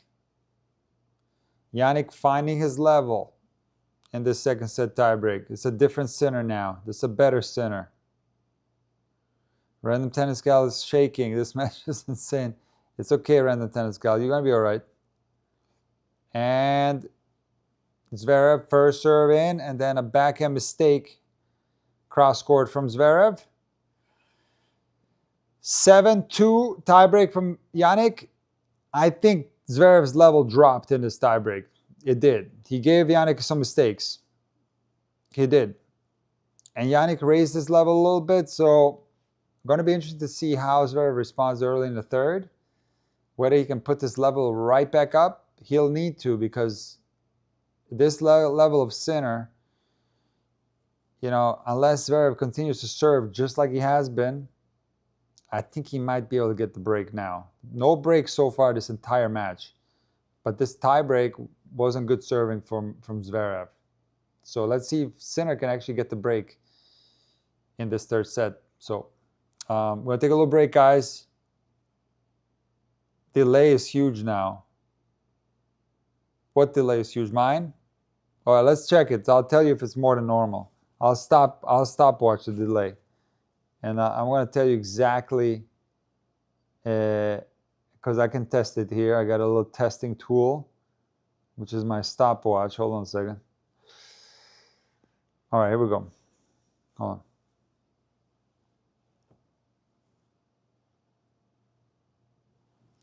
Hold on, because I got the pause here. 1 second, we're going to have to redo that. Who pushed pause on this? Hold on a second. Hold on a second. All right, let's try now again. Okay, we're going to see how many seconds behind.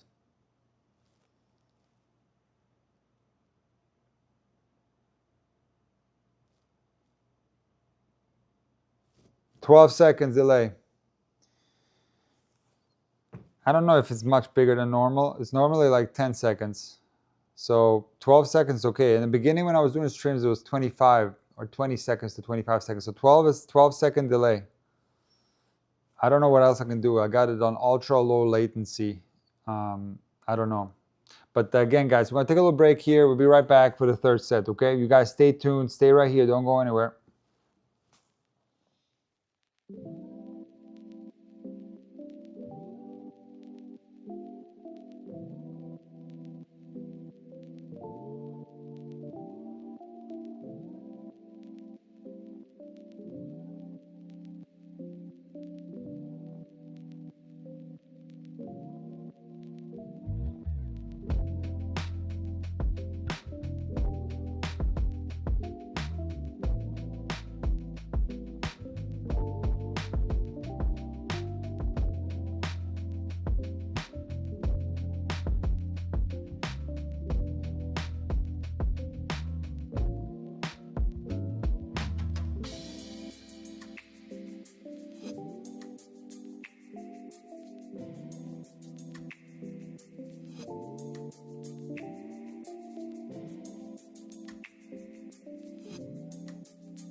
All right, guys, we're back in business for the third set. I checked the battery levels. The most annoying thing is in these long matches, sometimes my mic goes dead and I have absolutely no audio. And might not be looking at the chat, and I'm like talking for minutes. And then, you know, so I'm going to need to keep an eye on everything here for the third set. We got Simone in the house. He's doing okay so far. He's been a good boy. So big second serve from Yannick right there. That's an That second serve was something else.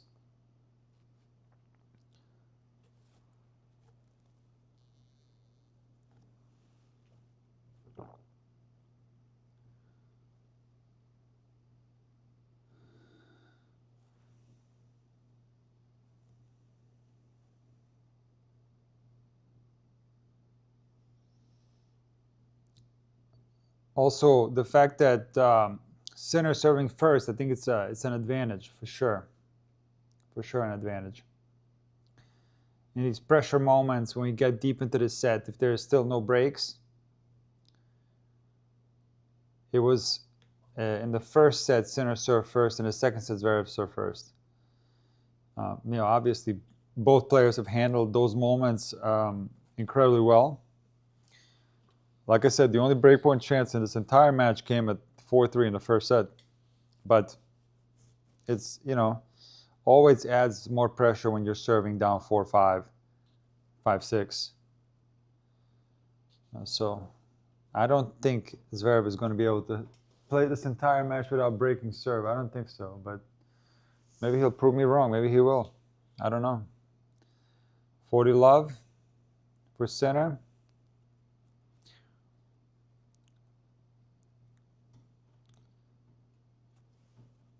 Simone, it's already open. How much more open do you need it?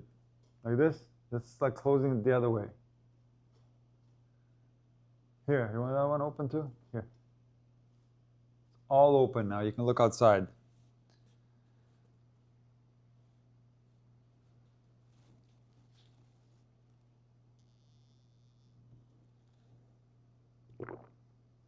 Thank you guys for the Simone compliments. I appreciate it.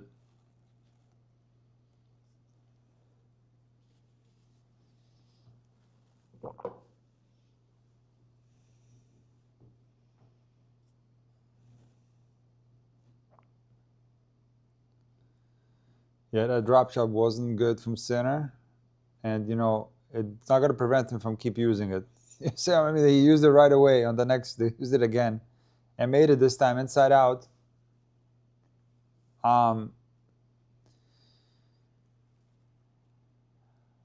For sure, Sinner's never looked like he was in panic, but something about him, like deep in that second set, and even now, like in the tiebreak, and now in the third set, like he's looking really good.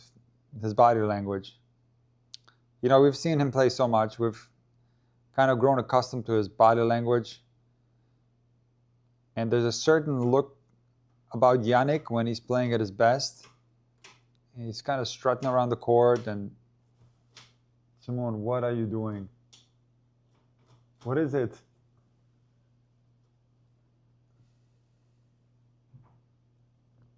Here.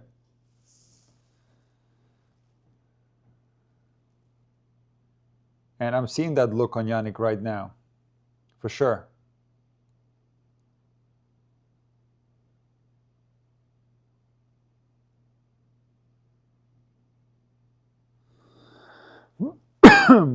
Thank you, Oaken Shield 209. I appreciate you. Nick, when you're flying back to Europe, do you bring Simone with you? Nah, I can't do that to the big guy. That's a horrible trip, in the plane, and he's not really an outside cat at all. So it's an indoor cat, and he doesn't do well when we have to take him to the vet. He's meowing nonstop in the car, so it'll be a nightmare for him in the plane. I love 15 on Zverev. So Zverev not looking good early here. Didn't particularly look good in the tiebreak either. So this is like a low phase for Zverev.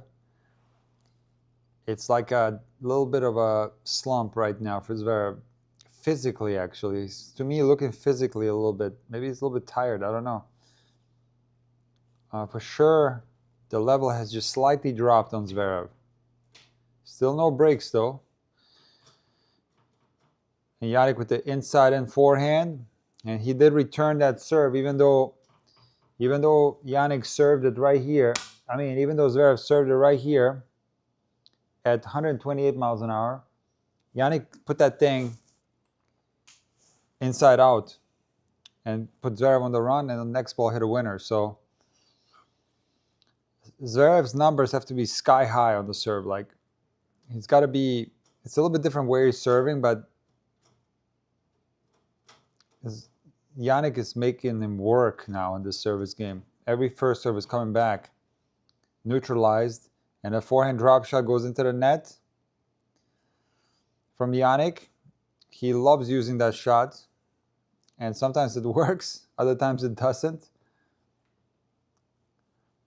You could make the argument, Yannick, why, when you have your forehand, why do you even do that, you know? But there's like a genius tennis player. You don't want to argue with him, right? Because he pulls it off at the most important stages. So didn't dare though. That forehand drop shot was poor quality. Another rally. It's got one rally after the other in this service game. All first serves, by the way, of Zverev.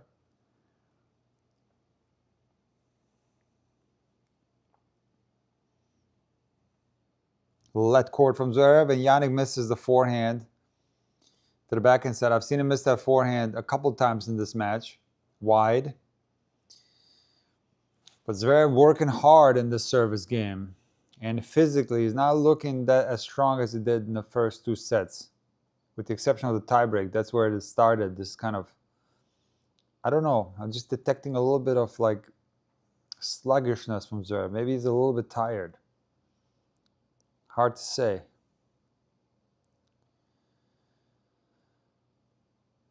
Taking more time between points too, I think, Zverev.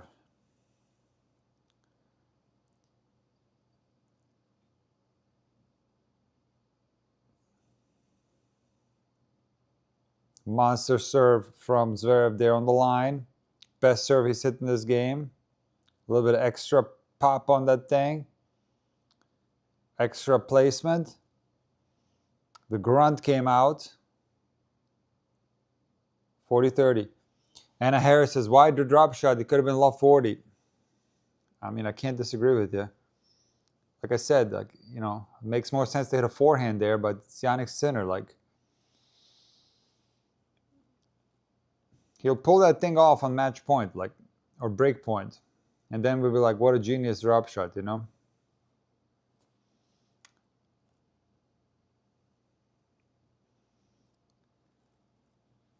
Sinner had the best, well, other than that break point in the first set, this was the best opportunity for Sinner to get the break. Doesn't. 1-all. Great hold from Zverev. Yeah. Got out of a jam there.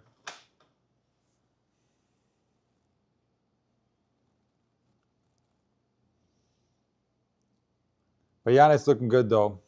Yannick is looking good now. Looks like he's got energy for days. Physically, he's looking top fit.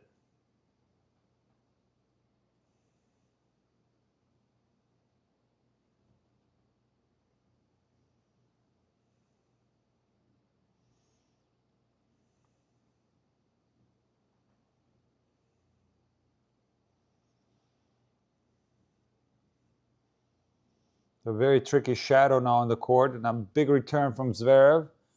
Inside in.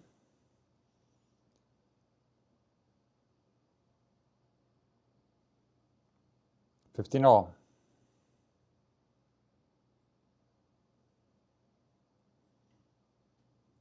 Best return from Zverev in a long time.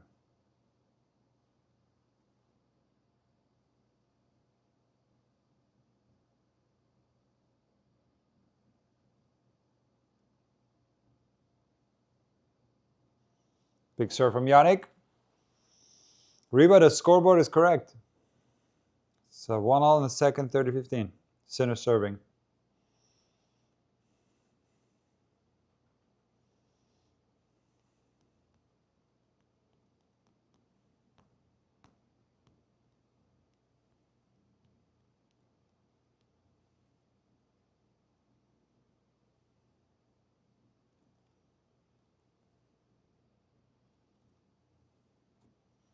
Nice serve from Yannick out wide. Inside in forehand winner. 40-15.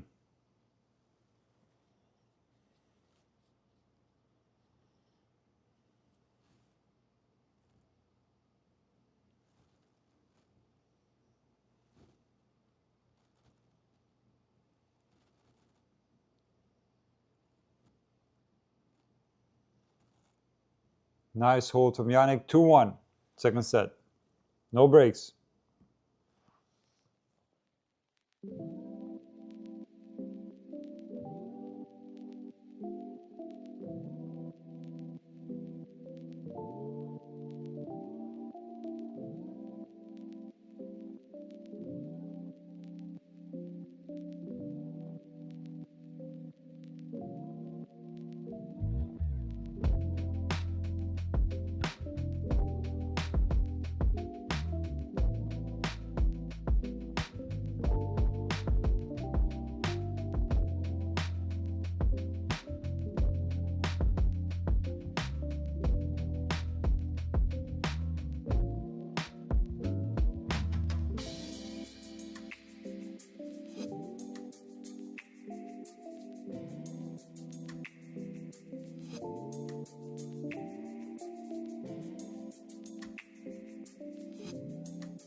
Let's see if Sinner can continue to put pressure on Zverev's serve. Or maybe this little down period from Zverev can end right here. He can get himself back together. Going to be interesting to see.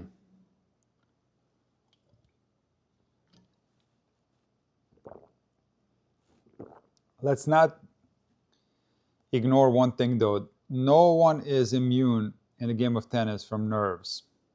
Not even Sinner or Alcaraz. You'll be surprised when you listen to Alcaraz how much he suffered with nerves in matches. Carlos Alcaraz. He said that's been a big problem throughout his whole career. You know, from multiple Grand Slam champion. It's incredible. Career Grand Slam champion. Won every single Grand Slam tournament. From the Australian Open to the US Open, won everything. And he struggles with nerves. So maybe Jannik Sinner got a little tight on that break point in the first set, you know? On that other forehand. I don't know exactly when it was. I think it's maybe set point. Or maybe, yeah, I don't know. There was one in the tiebreak too that he shanked. Where he had a clear down the line look. It was a little bit of tension. And normally, like, this doesn't last in a whole match. It just goes away. So maybe Jannik Sinner is now feeling way better. Feeling like he can play freely. And he's going to start making Zverev play on his service games. You combine that with a little bit of an energy slump from Zverev, and it could be plausible to believe that the next two sets are going to be comfortable for Jannik. Well, 15.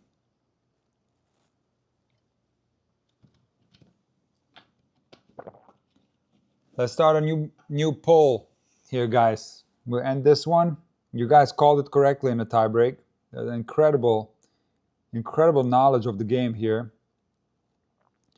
74% prior to the tiebreak starting said Sinner was going to win it. That's incredible. So let's do another one here.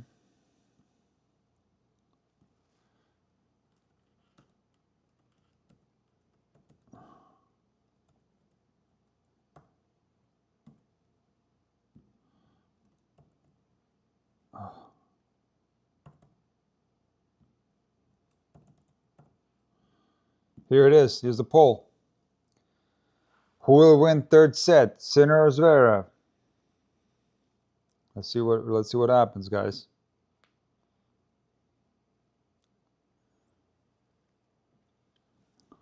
Sinner leading very strong. We got 41 votes already. It's 72% Sinner. Looks like you guys think it's Sinner, but you know, it looks like Zverev's serve has made a quick rebound here. Serving some big serves, but another rally here. Another test for Zverev. Strong forehand from Zverev. Good defense from Sinner. Inside out forehand winner from Sinner. 30-all. I feel now at this stage of the match, though, that again the advantage for Sinner, since he's playing better now, is huge in the baseline rallies. Because he's sending Zverev left and right. And it's going to be problematic for Zverev to get out of these rallies unless he continues to take the racket out of Sinner's hand with those monster serves. 30 all. He certainly needs a monster serve right here. And he gets one. And then puts the forehand inside out. He hits it hard enough so that Sinner can't get to it. And get it back in play, 40-30.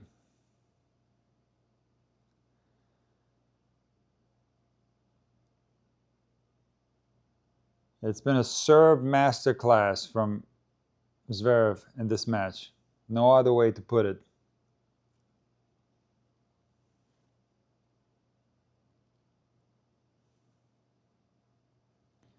$40-30. There's another one.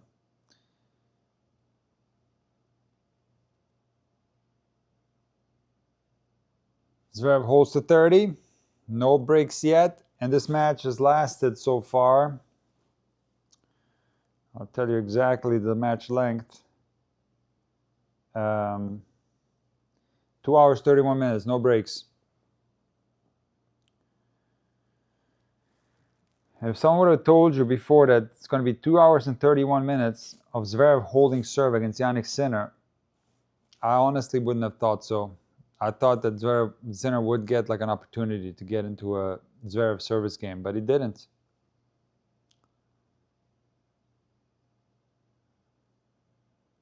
That's so funny. FS says, now the question is what happens after 3 hours 48. I told you it's going to be an advantage for Sinner. The longer this match goes, the more the advantage for Sinner. The more he'll get chances to break the Zverev serve. He'll play himself more into this match. The longer it goes. He wasn't anywhere near his best in the first set.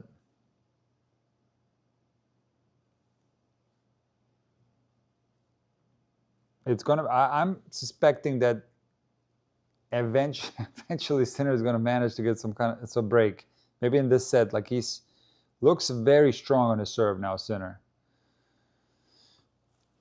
He's holding easy, and Zverev, if he's in a baseline rally now, he looks in trouble, Zverev. So it's going to take these monster serves on the line or close to the line for the rest of the set. Look, he can pull it off. He's been pulling it off so far, but I don't know. There's a good chance that there'll be a game where he misses a serve here and there, and Sinner can strike. So we shall see. And if it doesn't happen in this set,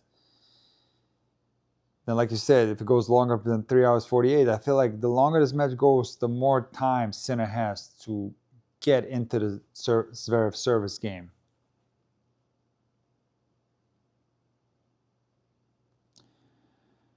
Ace, Sinner, 15 hold, 3-2.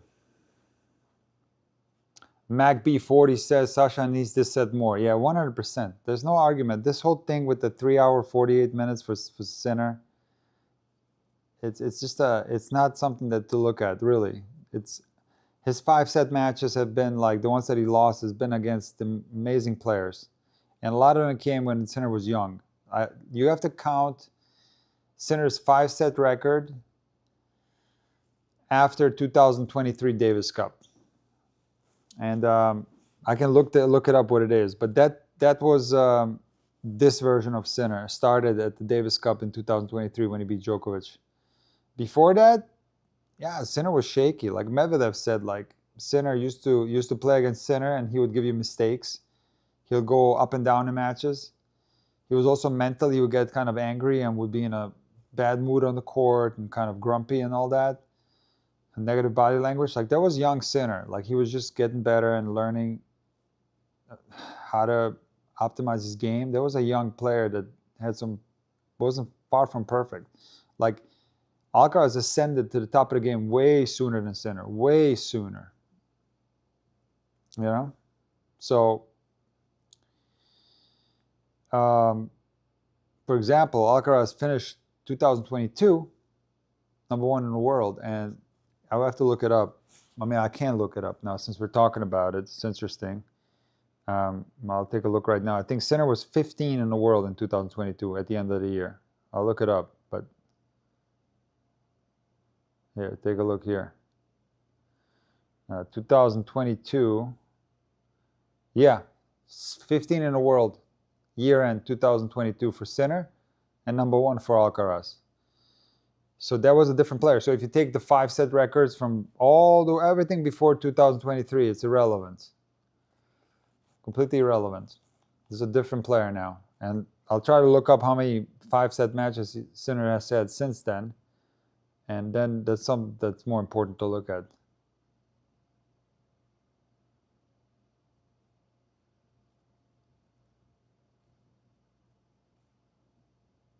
And Zverev misses a forehand there, love 15.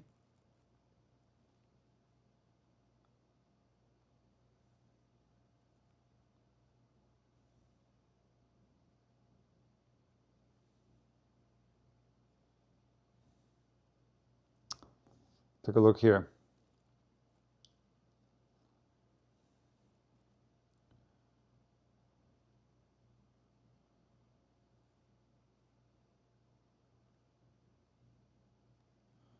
Great point by Zverev there.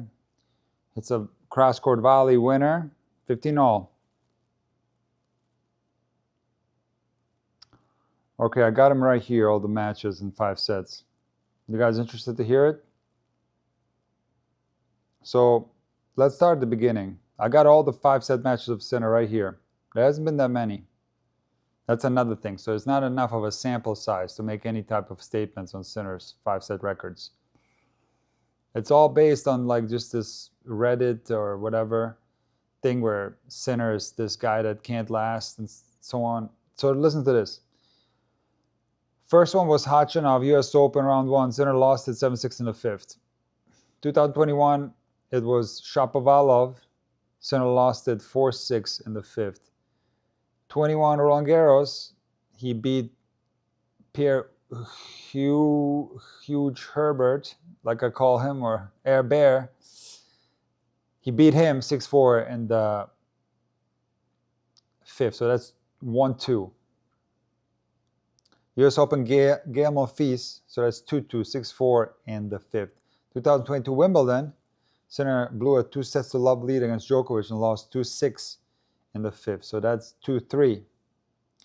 He lost to Altmaier. No, he beat Altmaier 6-1 in the 5th. It's a nice hold from Zverev to 15. He beat Altmaier 6-1 in the 5th, 2022 US Open, that's 3-3. He beat Ivashka, US Open 4th round, that's 4-3. Lost to Alcaraz 6-3 in the 5th, in the quarters, that's 3-4.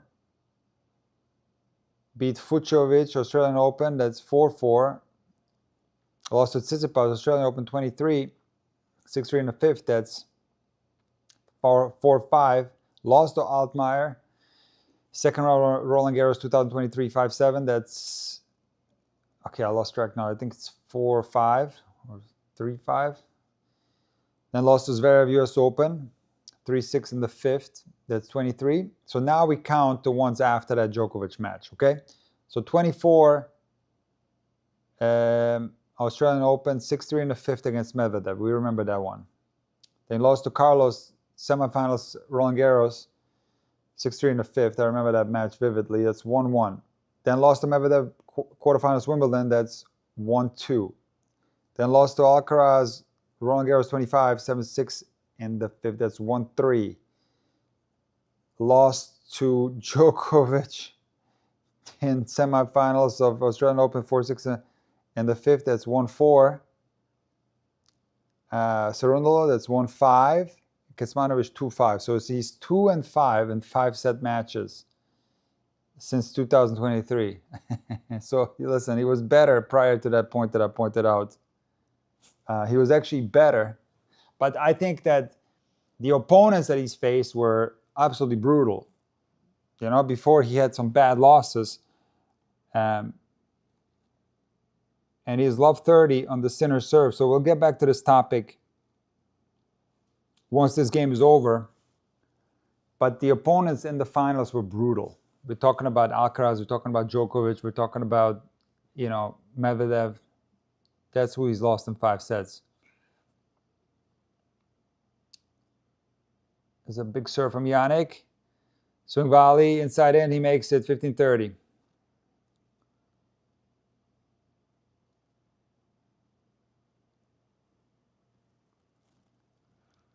We'll dig into this 5-set record again, but we kind of have to lock into this game. We can't lose focus because things are happening here. It's the 7th game. That's funny, True Tennis Vibe. That's funny. The magic, the so important 7th game of each set. That's another big serve from Yannick there, 30-all.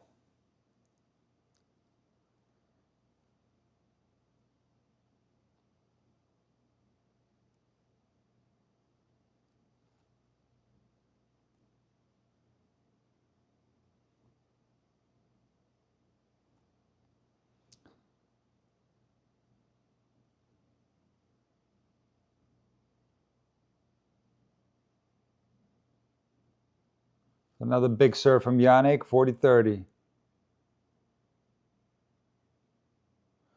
Yeah, Michael, I don't know. It's I'm just kidding with the 7th game. That's something that people used to say when I grew up, that the 7th game was the most important game of a set.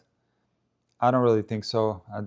I really don't think so. There's no evidence to prove that to be the case. Certainly, sometimes you get important things happening in the 7th game at 3-all, but I don't know. It's different in each match. 40-30. Sinner appears to be able to get out of this little dip in the service game.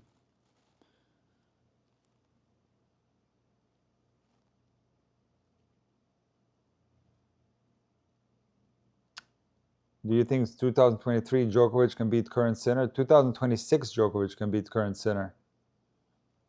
Didn't you watch the Australian Open? Inside in forehand blast from Zverev. And it's deuce. It's a good return right there from Zverev. Absolutely blasted that forehand.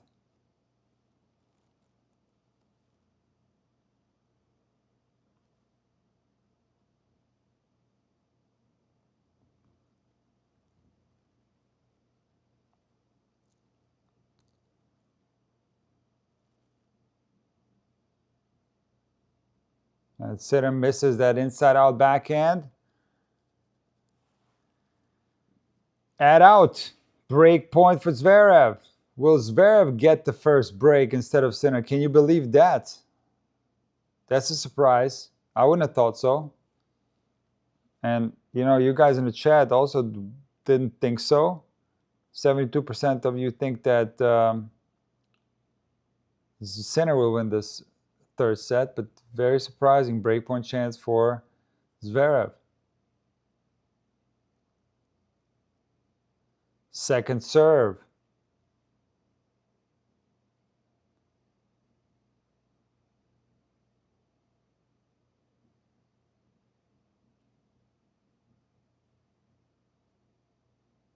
Slice from Zverev, different look. Down the line backhand from Yannick. Half court forehand, he goes for the drop shot. I hope Zverev is okay back there. He slipped. He holding his right knee. I hope he's okay. Oh no, come on. Zverev. Hope he didn't hurt himself there. Oh man, that'd be a big bummer right there. I hope he's okay. It looks like he's okay. Okay, but there's a drop shot though. You see what I mean? Yannick will make a mess of the drop shot. He had one at love 30 at 2-1 at love 30, and it was playing really well in that game on the return. And I don't really see what he could have hurt there. Maybe it's just the contact to the ground with that knee, and that's probably nothing to worry about for Zverev. But anyway, Sinner hit a poor drop shot in that game on a huge point. It's not holding him back from doing a drop shot down break point. That's what I mean by Sinner. It doesn't hold him back from using it when like in huge points, even though he's made mess out of those forehand drop shots. previously. So add in big serve from Jannik right there. Yeah, Sinner is a great sportsman, great sportsmanship.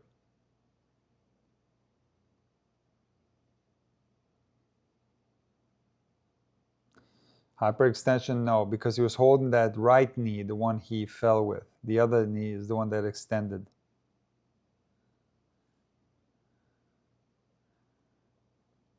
Sinner slips, but recovers. Drop shot from Zverev. Sinner runs it down and hits a forehand cross-court winner. What a hold from Jannik. Okay, let's get back to the 5-set thing. So here's the big storyline. Jannik Sinner is really bad in 5-set matches, okay? So look, I mean, he's lost a ton of them. He has. But since 2023, where he became this dominant player, late 2023, he's won a 5-set match in a final of a Grand Slam against Medvedev. So that's big. He lost a couple of heartbreakers to Carlos at the Roland Garros, 2 of them in 5 sets. He lost to Medvedev. He was sick on that day. Jannik was sick in that Wimbledon, 2024 Wimbledon. He didn't feel good. And then he lost, of course, this year to Djokovic. And it was just Djokovic was just clutch in that match. Jannik had a lot of break chances, couldn't convert them, and he lost Djokovic in 5 sets. I mean, that's not, you know. And then he had a physical problem against Cerundolo. So, and he beat Kecmanovic here. So, nothing to read into, I'm telling you. There's nothing to read into. And like I said, prior to him losing to, prior to that 2023 season, it's been pretty even, although he has had some bad losses, like losing to Altmaier, Roland Garros second round in 2023, losing to, let's see, to Shapovalov in the first round of the Australian Open, but that's 2021 though, you know, so again, it's exaggerated. I don't think it applies to matches where Jannik Sinner is feeling okay, and he feels okay in most matches. It's only a handful of, less than a handful of ones where he has suffered from cramps and stuff like that. So the likelihood of that happening is not very high because it hasn't happened that often.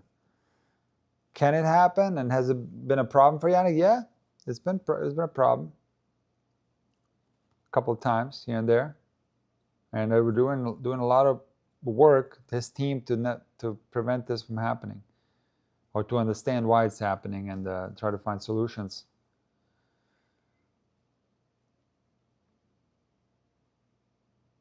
It's 15-all. Zverev rips the backhand down the line, misses into the net.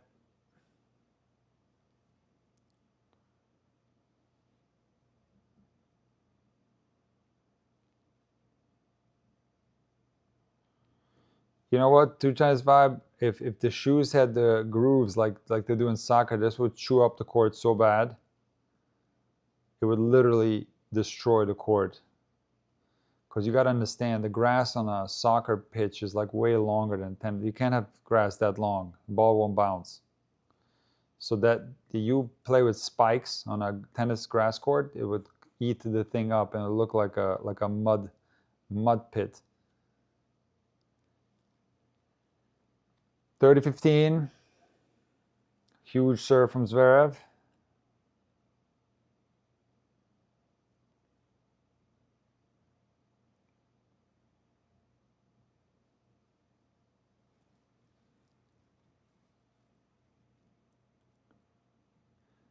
I got a good poll question. So with this one, we'll remember this one for later when we see who wins this set. But once this game ends, I'm gonna ask another one. That's a fun question for the poll. Drop shot from Jannik. Oh, he had the look for the cross-court pass on the forehand, but dumps it into the net. 40-15.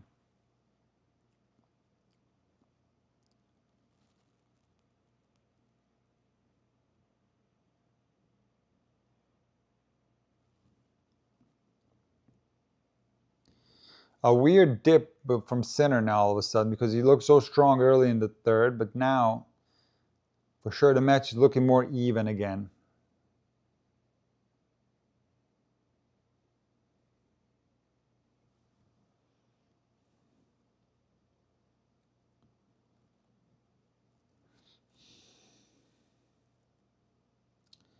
Zverev overhits the backhand down the line. Long, 40-30.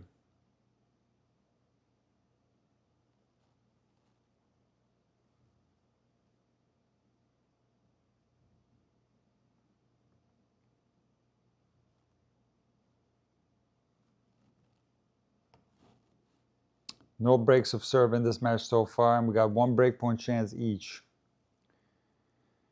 One on Zverev in the first set, and one on Sinner here in the third set. And our back to deuce. Zverev misses the backhand.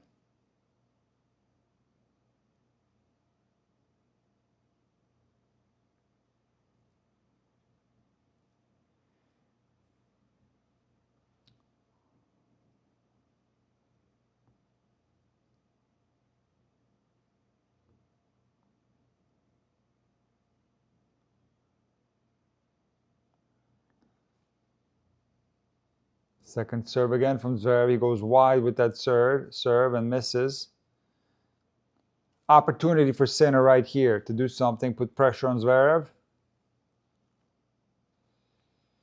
Maybe he'll get another break chance like he did in the first set at 4-3 in this particular game.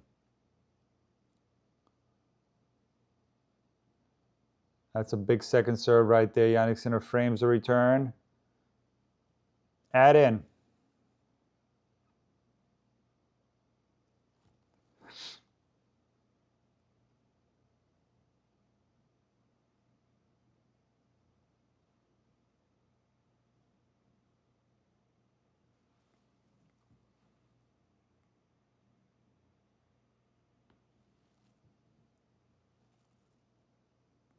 Long, second serve Zverev.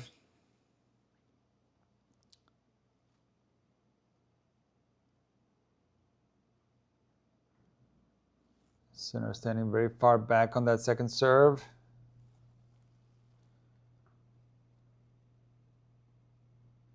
Double fault Zverev, and we're back to deuce.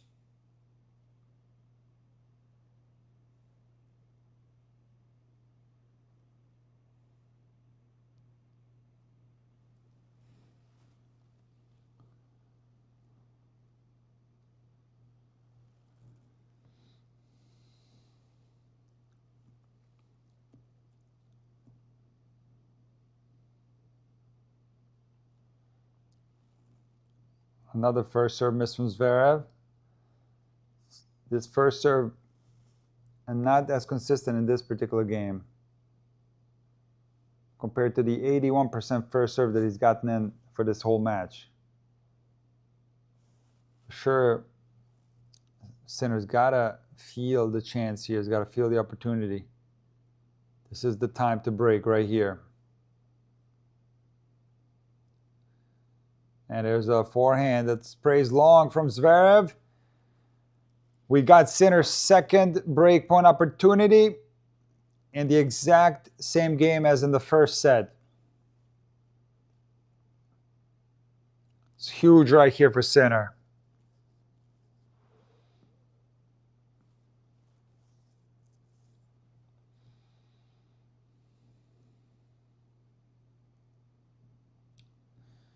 Head out. Let's see if Zverev can come up with a monster serve right here.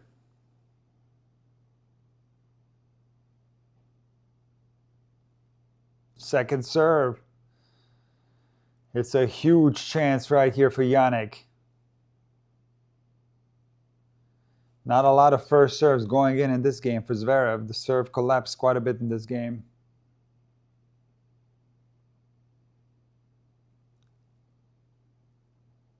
Good return from Jannik. Back in cross court from Zverev. And Jannik slips on break point, but he gets up somehow and he's there. Gets the forehand in play. Backhand inside out. Unbelievable. Listen, I've never seen somebody get up so quick from a slip. This guy is so explosive. He slipped over here like this. Look at this. He slips, falls, And then next ball, he plays from here on the forehand, and he plays it like aggressively. Unbelievable. I mean, that takes such athleticism to be able to get up off that slip. And here's the first break of the match. Like I said, it was bound to happen, you know. As Zverev did not maintain his serve for the entirety of the match. He did not serve well in this game. Zverev missing a lot of first serves. And from the very beginning of that third set, Zverev has not been dominating from the baseline like he was. Not that he was dominating, but he wasn't holding his own from the baseline. Jannik Sinner has been the better player from the baseline this entire third set. Maybe a small exception in that one game it was down 30-love in the beginning of that game. So once that first serve was gone from Zverev, that was a golden opportunity for Jannik. And also the second serve slowed down a little bit from Zverev as well. So it looks like this set now is over. 30-love, and you could make the argument that this match is over. And the interesting thing was I was waiting for this game to end to ask the question, who will break first? And I was like, you know, let's better wait this game until this game ends to ask that question, but no need to ask the question now.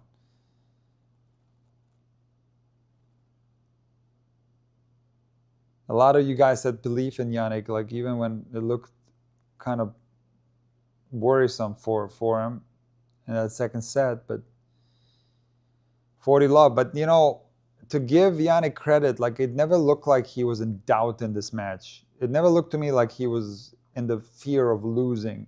It looked very comfortable, very confident right from the beginning of the second set after he had lost the first set. And that's a sign of a champion right there. But the energy levels overall, there's an ace from Jannik, and he wins the second set 6-3. I think he might break the match wide open right here. But the energy level from Zverev was lower in the third compared to the first and second set. That was my impression. He looked a little bit sluggish out there. Guys, give me a second here. I gotta take care of the batteries here and make sure that we don't go dead here. So I'll be right back. You stay tuned, okay? Don't go anywhere.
All right, Zverev 30 love, first game of the fourth set.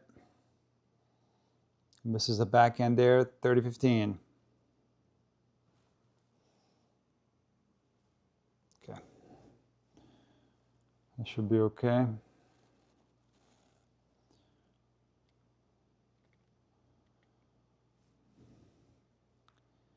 Anyone's match at this point? I don't know about that one. I think this is going to be tough for Zverev to come through here.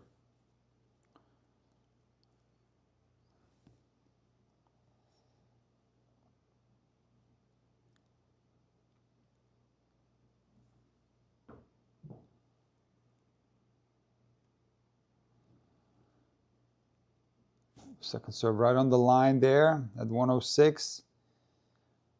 I have a feeling like the second serve speed, average speed, has dipped a little bit for Zverev. And it's allowing Yannick to get into more rallies. Like he's kicking more second serves now. He's not going after him as much. The last one was 106. Remember, Zverev in this match, let me take a look here. I'll tell you exactly. 114 average on the second serve. But I feel like as of late, it's dipped a little bit. And it's given Yannick more chances to get into rallies. But nevertheless, Zverev gets a backhand error from Yannick. Holds the first game, 1 love.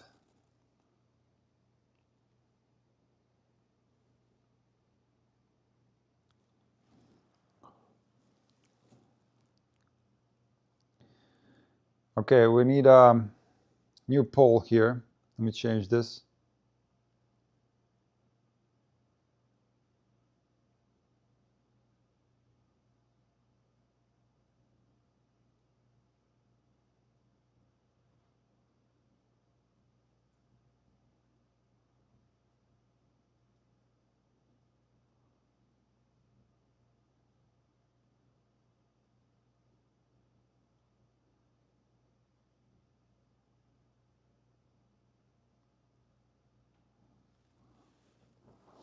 All right, let's get rid of this poll here. My next question is going to be who's going to get the first break, and then Sinner broke. So let's keep it simple here.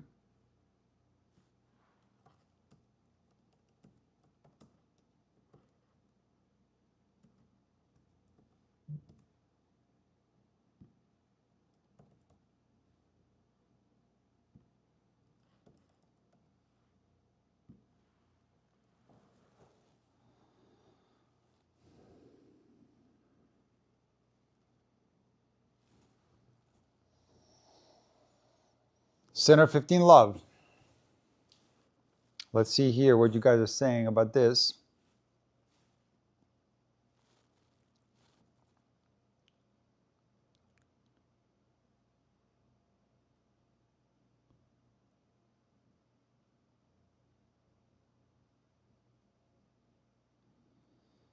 %82% Sinner in the poll off of 40 votes. Yeah, you guys have been calling it correct. I think this is a very important poll right here.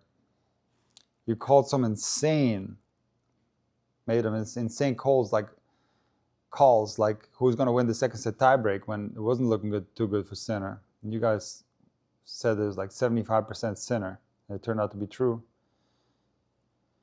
30 love. Here's the facts. Sinner has not dropped serve. And to me, it appears that he's holding, with the exception of that one game in the third set, where it was love 30 down, he's been serving very, like holding serve comfortably.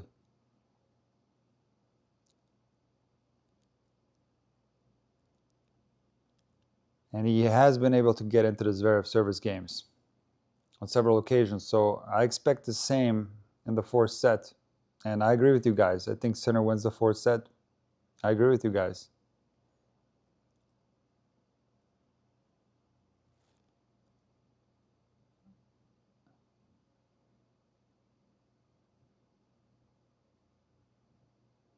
Second serve. Sinner 40-15. So we got love 1 in the fourth. He's up 2-1.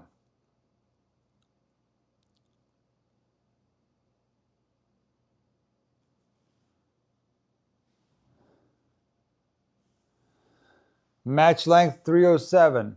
Will it go past the magic 3-hour 48 mark?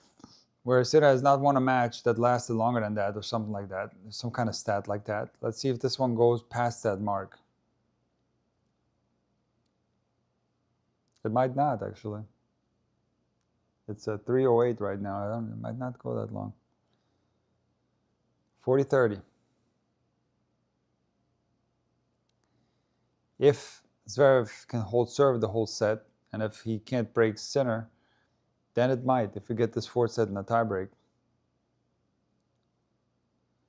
Big kick there from Yannick. Zverev comes in with a strong forehand. It's deuce. Yannick serves, deserting him a little bit here in this game.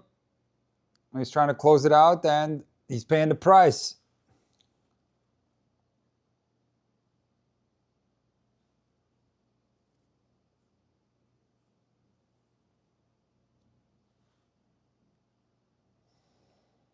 Anna says it looks like Zverev recalibrated mentally during that break he took. Yeah, he left the court, came back out here with more energy than the third set. 100%, Anna. I agree with you. He looked a little bit sluggish compared to the first two sets in the third. But he's looking better here physically. Like there's more energy in his body. He was kind of like that hangdog look between the points in the third. He's looking more refreshed now. I agree with you. And he missed a passing shot there, but he had a decent look at it. Add in.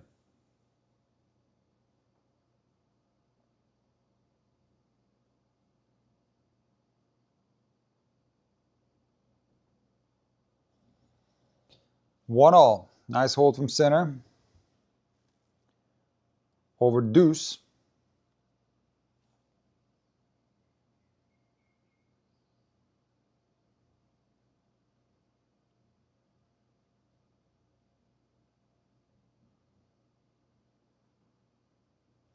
That's funny, JT. Maybe Zverev looked at the trophy on the way to the bathroom.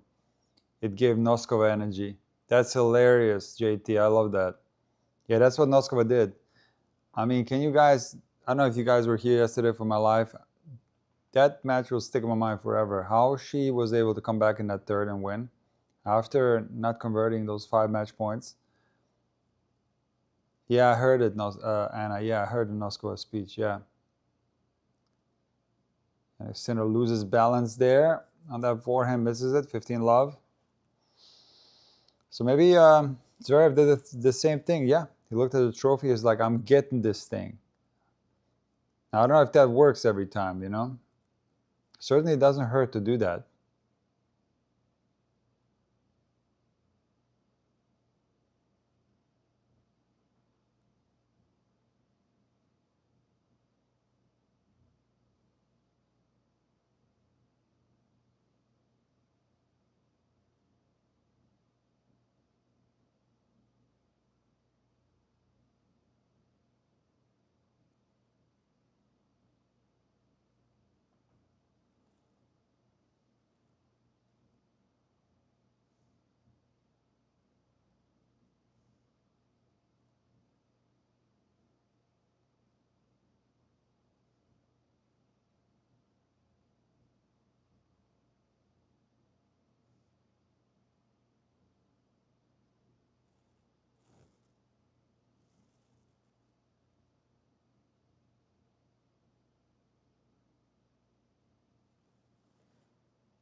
For the love.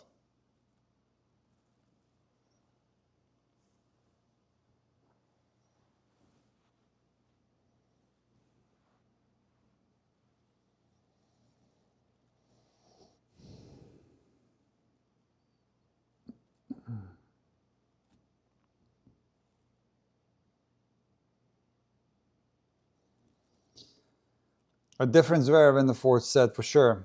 More energy, great hold here to love. 2-1. Guys, hold on one sec. Okay, I'll be right back. Don't go anywhere. Just gotta take care of something real quick.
And Sinner misses that forehand off a very deep return from Zverev. Love 15.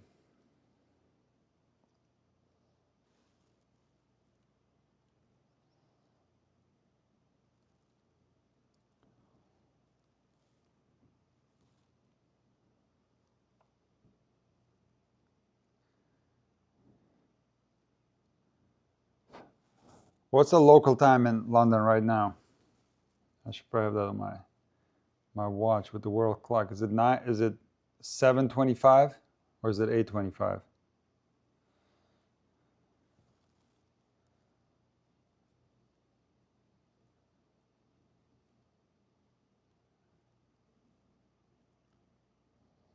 It's a great forehand from Zverev right there inside in, putting Yannick under a tremendous amount of trouble.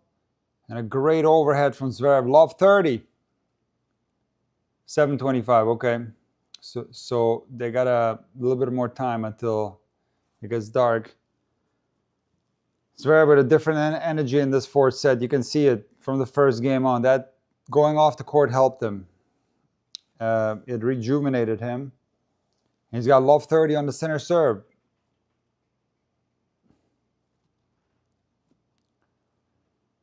Could we go 5 here?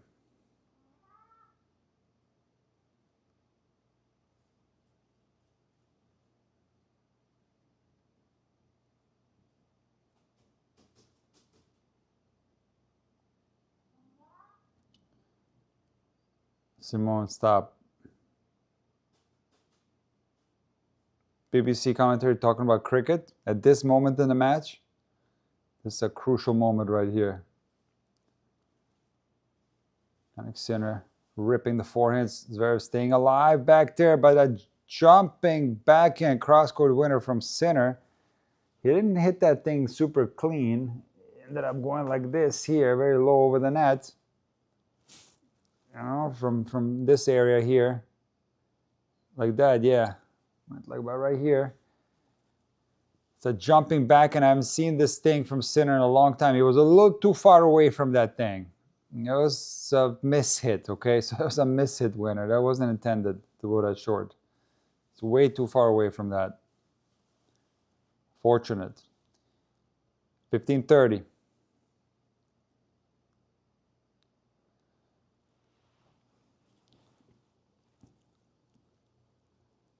Big serve from Jannik. Draws the return error, 30-all. Simone, stop it. Ugh.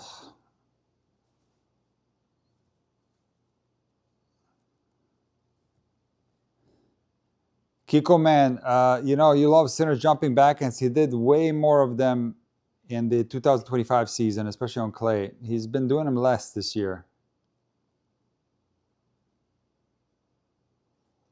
It makes sense that he's not going to do him that much on grass since the ball bounces lower. But also it depends on the opponent a little bit. I think when he plays Alcaraz, he gets more chances to do jumping backhands because Alcaraz can put height on his forehand. So it depends a little bit on the opponent too. 40-30 Sinner. It's crucial right here. If you can get out of this game, that could be very important for Jannik. Keydon, Nick, do you think Sampras has the best overhead of all time? Yeah, Keydon, oh, absolutely. Sampras is the Michael Jordan of overheads. No doubt about it. I would put second, you know who? Rafa. Incredible overhead from Rafa. You never would worry when somebody threw up a lob against Rafa. He make that thing every time, and he had the 360 overhead and backhand overhead. And although I would say the best backhand overhead of all time, I'll probably give to Federer. He hit that so good, the backhand overhead, Federer. So I need to do a video on that, actually.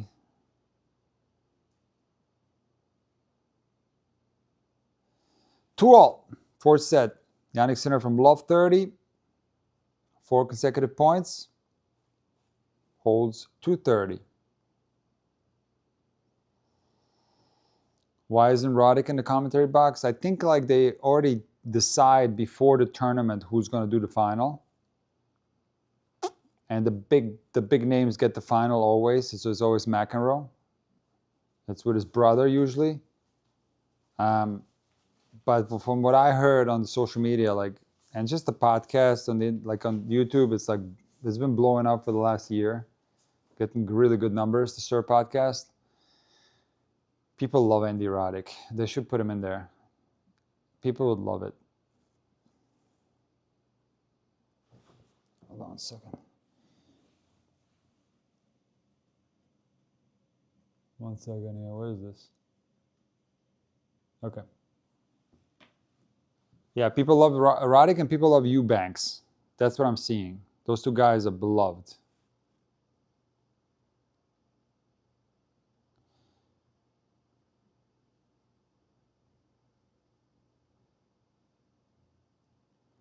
Thirty loves Zverev.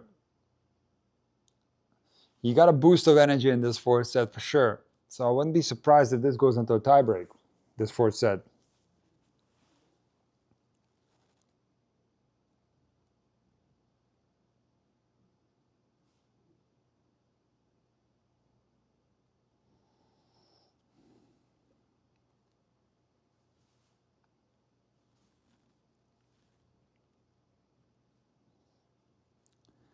(30-15), great return from Jannik there. Very deep, draws the error from Zverev, 30-15.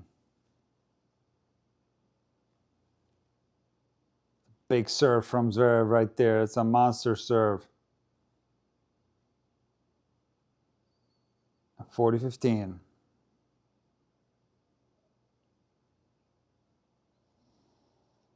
Hi, Nick. Do you think Sinner's fitness holds up if this set goes into tiebreak? Yeah. I actually think that Sinner can outlast Zverev physically in this match. I think that's wide, actually. Here's a good. They're going to check. Down the line pass from Zverev. Look very close. It's out. Wait. Show that again. That's so close. It looked like it touched. They put it on the screen for like a second, millisecond, and they put it away. 40-30. I guess it's out.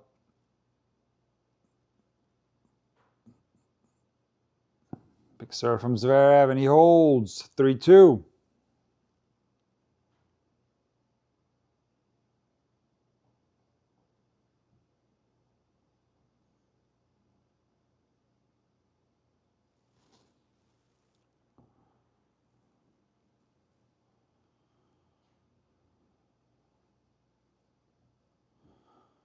I think, JT, I agree with you. I think Hawkeye missed that call. That did not look out. And I feel like they put it on the screen so short so we can't see it properly. That looks like the wrong call, I'm telling you. Hawkeye is not 100% accurate. It can't be. Not when players are taking pictures of marks on their phones and posting it on social media. I've seen that several times. So Hawkeye is great, but it's not perfect. It's not perfect.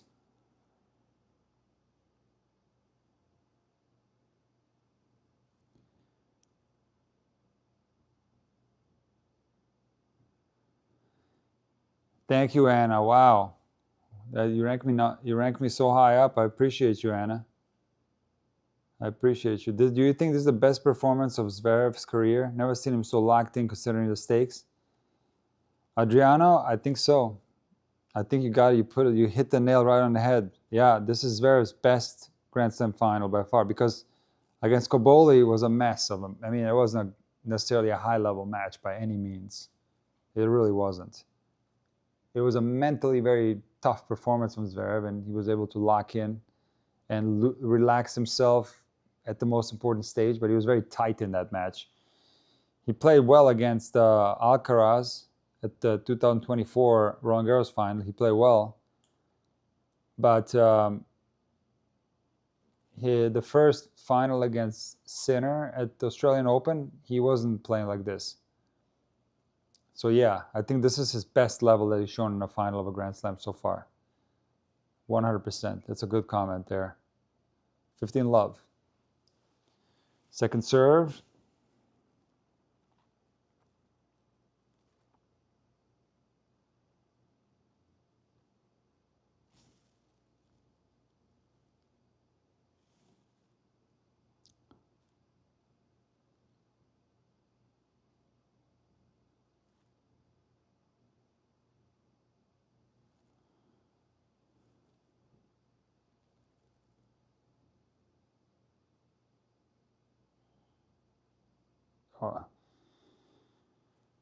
Zverev actually returning that kicker from Sinner. What Novak said was very difficult to return. I think Novak's doing a fantastic job with his backhand today on that kick serve. And there he hits it down the line for a winner, 15-all. Now they're in a rally. This rally is very important. It's a big point right here. Drop shot from Sinner, and he hits it for a winner. Wow, Yannick and the droppers. He's got a lot of confidence in those, and he pulls them off spectacularly well. And he also misses quite a bunch of them. That's the first backhand drop shot in this match. He normally prefers to do a forehand drop shot, although I think the backhand drop shot is better than the forehand drop shot. And you know, it's funny, I'm not the biggest fan of the Sinner forehand drop shot. I'll be really honest with you, because he so often will make a mess of it. But I got to respect it because he'll make it in the most important moments, and he'll hit it perfect, like on a very important point. So, you know, I can't really talk negatively about it when he's able to pull it off when it matters the most. 40-15, Sinner, ace. And we're 3-all. Still no breaks for Zverev on the center serve. One break chance in the third set for Zverev. And that's it. Only one breakpoint chance for Zverev in this entire match. And 0 breaks. And that one came at that 3-all game, I think, no? Yeah. 3-all in the third. That's where Zverev had break chance.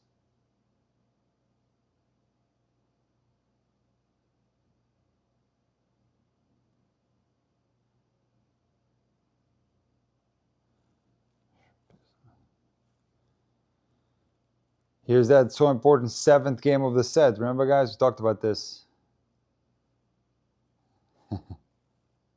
If you're just tuning in, I don't really believe in this so important 7th game, but let's see.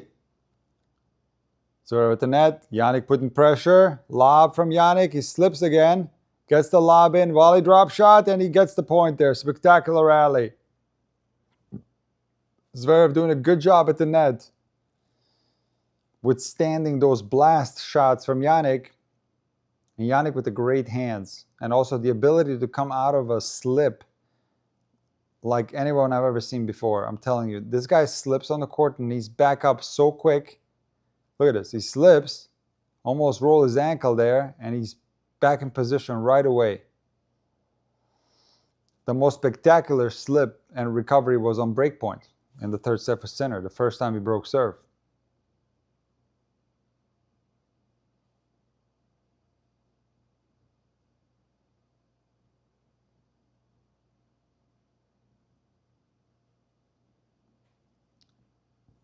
At 4-3 in the third.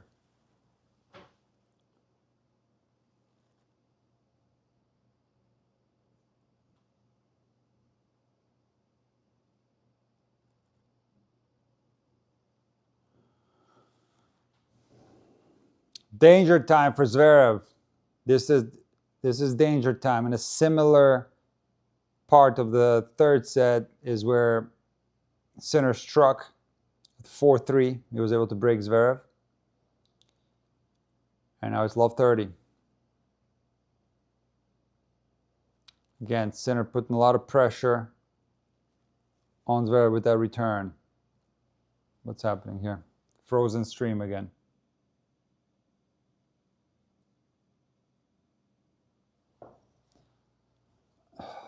Big serve from Zverev there, 15-30.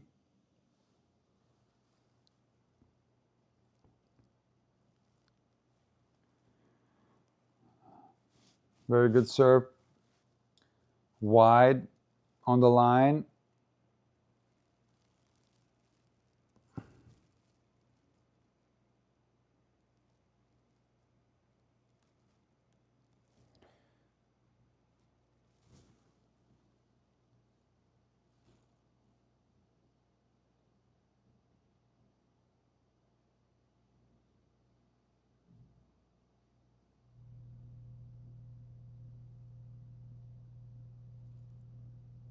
And there's 15-40, another great return from Jannik. Putting a lot of pressure on Zverev. 2 breakpoint chances.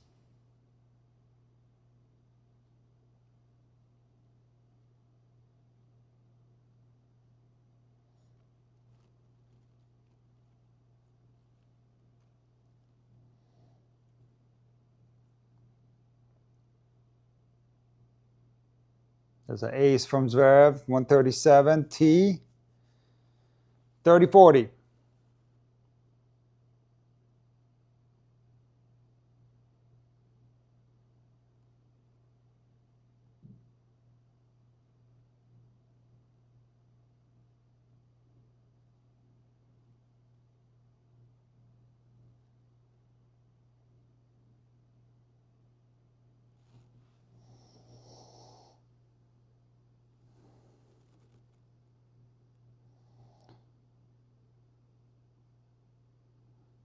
Serving volley from Zverev. That's courageous there. With some excellent volleying.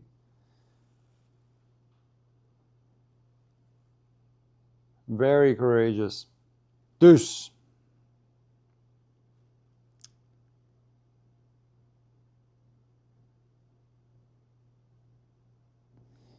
Thank you for the super chat, City Bird. Appreciate you. What do you say? You think he can? You think Sasha can hit this forehand going forward, or only for Sinner? He's definitely making more errors, even in the first set. Look, it's oh, he misses a forehand there. Break point for Sinner. Don't think it's necessary against anyone else except maybe Sinner. I don't know. Maybe I don't even know if he needs it against Alcaraz. He plays Alcaraz different than Sinner. I feel Zverev plays Alcaraz better than Sinner generally. But yeah, I guess you could put those two guys together, and certainly they are playing aggressive with the forehand. Makes a lot of sense, but I don't know if it's necessary to take that much risk because he's going to miss more automatically against the rest of the tour. His break point. And Sinner with the inside in forehand winner. Break Sinner. 4-3. Wow. This kind of came out of nowhere because Zverev was playing well, serving well in this fourth set. And now Sinner 2 holds away from his second Wimbledon title, and he has not dropped serve yet. But let me get back to that super chat real quick. It's a good question. Whether Zverev should just continue to hit this forehand like this, like he has been in this match. So, like I said, it doesn't make sense to do it and put unnecessary risk and miss forehands against the other guys. But then you could also make the argument that it would be good practice, to just kind of change your game style so that it's like more automatic when you play Sinner, when you play Alcaraz. You could think of it from that angle, but I think you would probably increase the risk of losing to some of the other guys as well, especially when you catch a bad day, So I actually don't think you should do anything different against the rest of the tour, and just adjust his tactics and game style when he plays Sinner, when he plays Alcaraz. I think that would probably be the best way to go about it, in my opinion. Because after all, I tell this to my students as well. Like, as weird as this sounds, tennis is all about winning. So let's say you work on your kick serve or whatever other shot in a match, and you're doing the right thing by building the right technique, but yet you're double faulting and you're losing to people that you've beaten before, and now you're losing every time you play.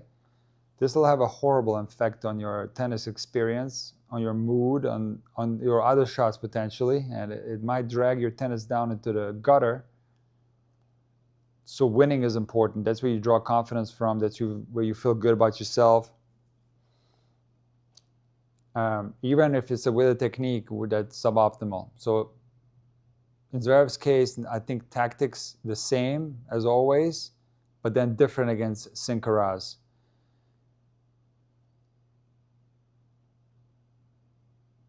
It's a long rally right here. Sinner with the forehand inside in. Zverev hits it long. 15 love.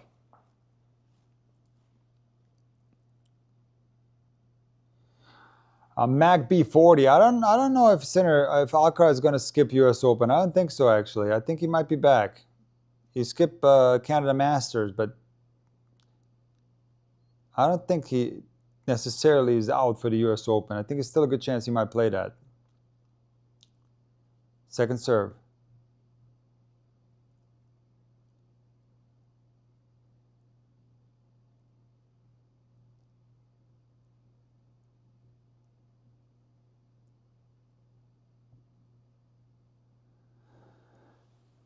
And Sinner controlling their points on his serve like he has been all match. 30 love is nothing new. Sinner has not been broken this entire match, guys. The best hold game on the ATP Tour at display here. The box won't be able to do anything about that for Zverev. He's talking to his box. This is the best hold game on planet Earth. 40 love. And you know that, and you lost your serve, and now this guy's got 2 more service games, and you're trying to break to stay in this match. It's a very frustrating feeling. It must be.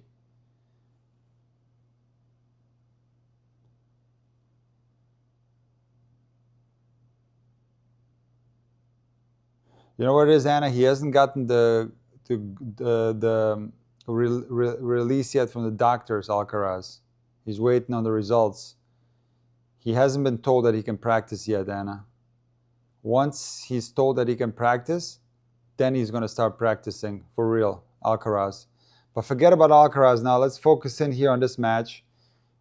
5-3 Sinner. 1 game away from the title. Wow. Unbelievable. I mean, this match had everything. But think about it. You know, it's if Sinner would have made that forehand at 4-3 in the first, this could have been a 3-set match. But you can't look at it that way, you know? It is this tennis. You could also, maybe Zverev could have won the second set, so it's not fair to Zverev to think of it that way, but still.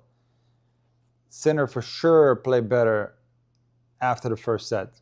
He got into a groove back there and found top-level Sinner at certain stages. Was this top-level Sinner all the way through? No. No, it wasn't. There was top-level Sinner when it needed it to be. Second set tiebreak, you know, getting these breaks in the third and fourth set, getting out of some jams on a serve. That's been top-level Sinner, saving breakpoint. That's been top-level Sinner, but certainly not the whole match. Definitely not. Thank you for another super chat, City Bird. I appreciate you, man. Do you think Alcaraz's wrist issue is from serve? He changed technique a little. After he left JC. No, absolutely not.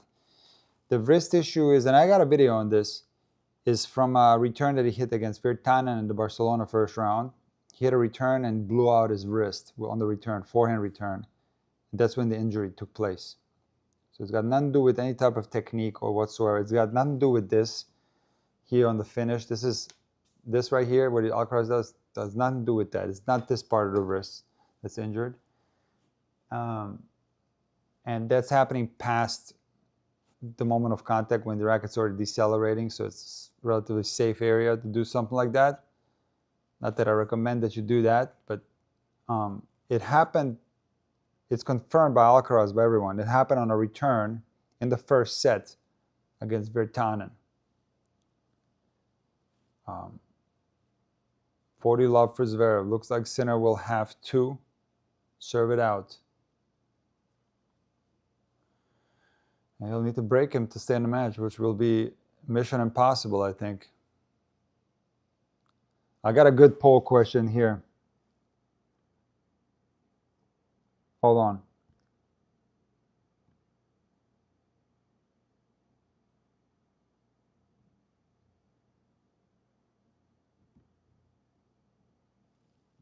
I got a good question.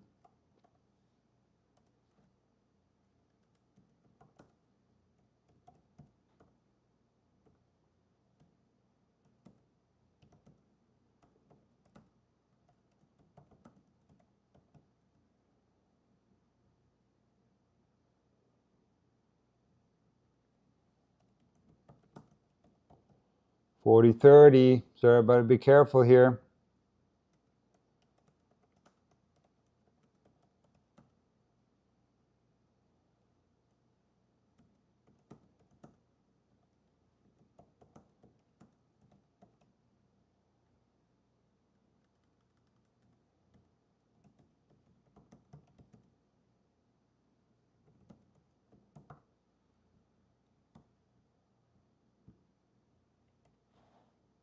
And hold Zverev.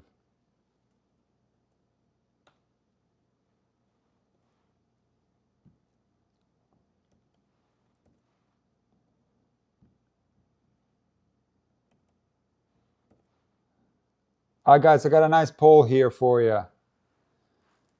What's the likelihood of Sinner losing serve for the first time as he's serving for the match? Let me see what you guys think. You got 4 options: 0%, 25%, 50%, 100%.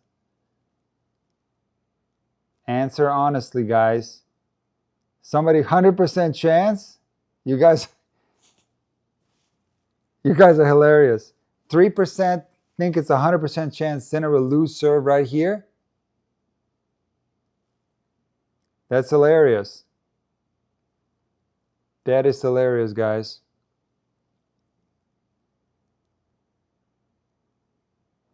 Okay, Sinner said he practiced under 10 hours a week until he was 14. That has to be false. Is he that supremely talented?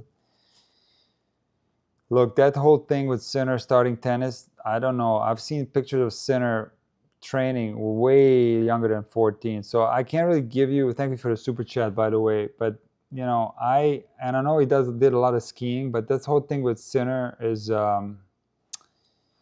you say it's false. I think it's false too. I think there had to be quite a bit of tennis there, and he was quite good. And you can't really get that good without a lot of practice. So, look, certainly some juniors can get really good with less practice compared to others. I think it depends on the individual athlete. But I need more info. I need more. Like, I don't trust some of those sources on saying that Sinner basically started playing tennis at 14. I've heard that. That can't be true. And Zverev blasts a forehand down the line, misses it long. That's been the correct tactic in this match, and it's worked quite well, especially in the first set. It's been the correct tactic. He misses it there. 15 love. Sinner 3 points away from the title.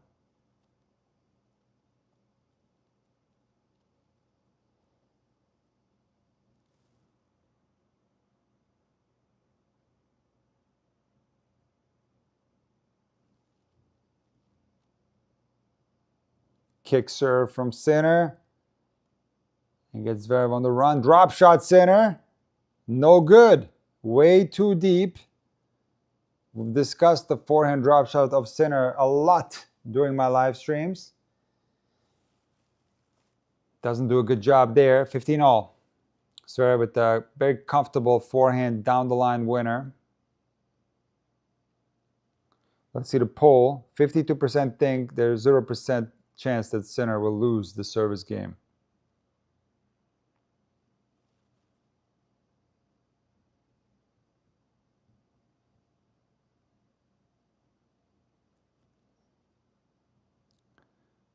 Another drop shot from Sinner, 2 in a row. Oh no, Zverev gets it. Sinner with the lob. Sinner with the dive. And loses the point again. 2 drop shots in a row with Sinner, and Zverev with some spectacular defense there. Wow. Maybe the point of the match. And that's a real dive from Jannik right there. That's a real dive, guys. That's the Boris Becker style dive. Or maybe not. It wasn't real. Never mind. I take it back. It wasn't real.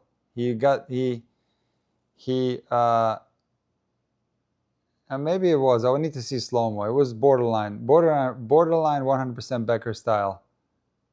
But Becker would literally, like, you know, be in the air flying. Rock solid Sinner, 30-all. I'm telling you, the drop shot of Jannik is something that's like, it's a tease. Like, that shot is teasing him. It wants him to use it so bad. In the craziest stages of matches. 30-all. Let's see if Sinner can come up with an ace right here.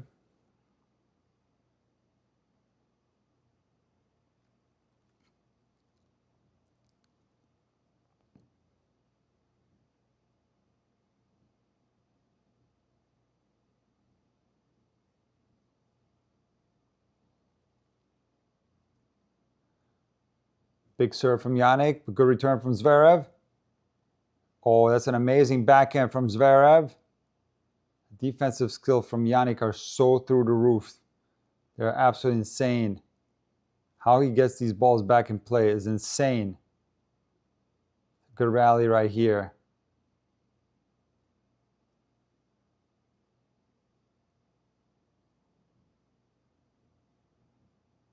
Drop shot Zverev.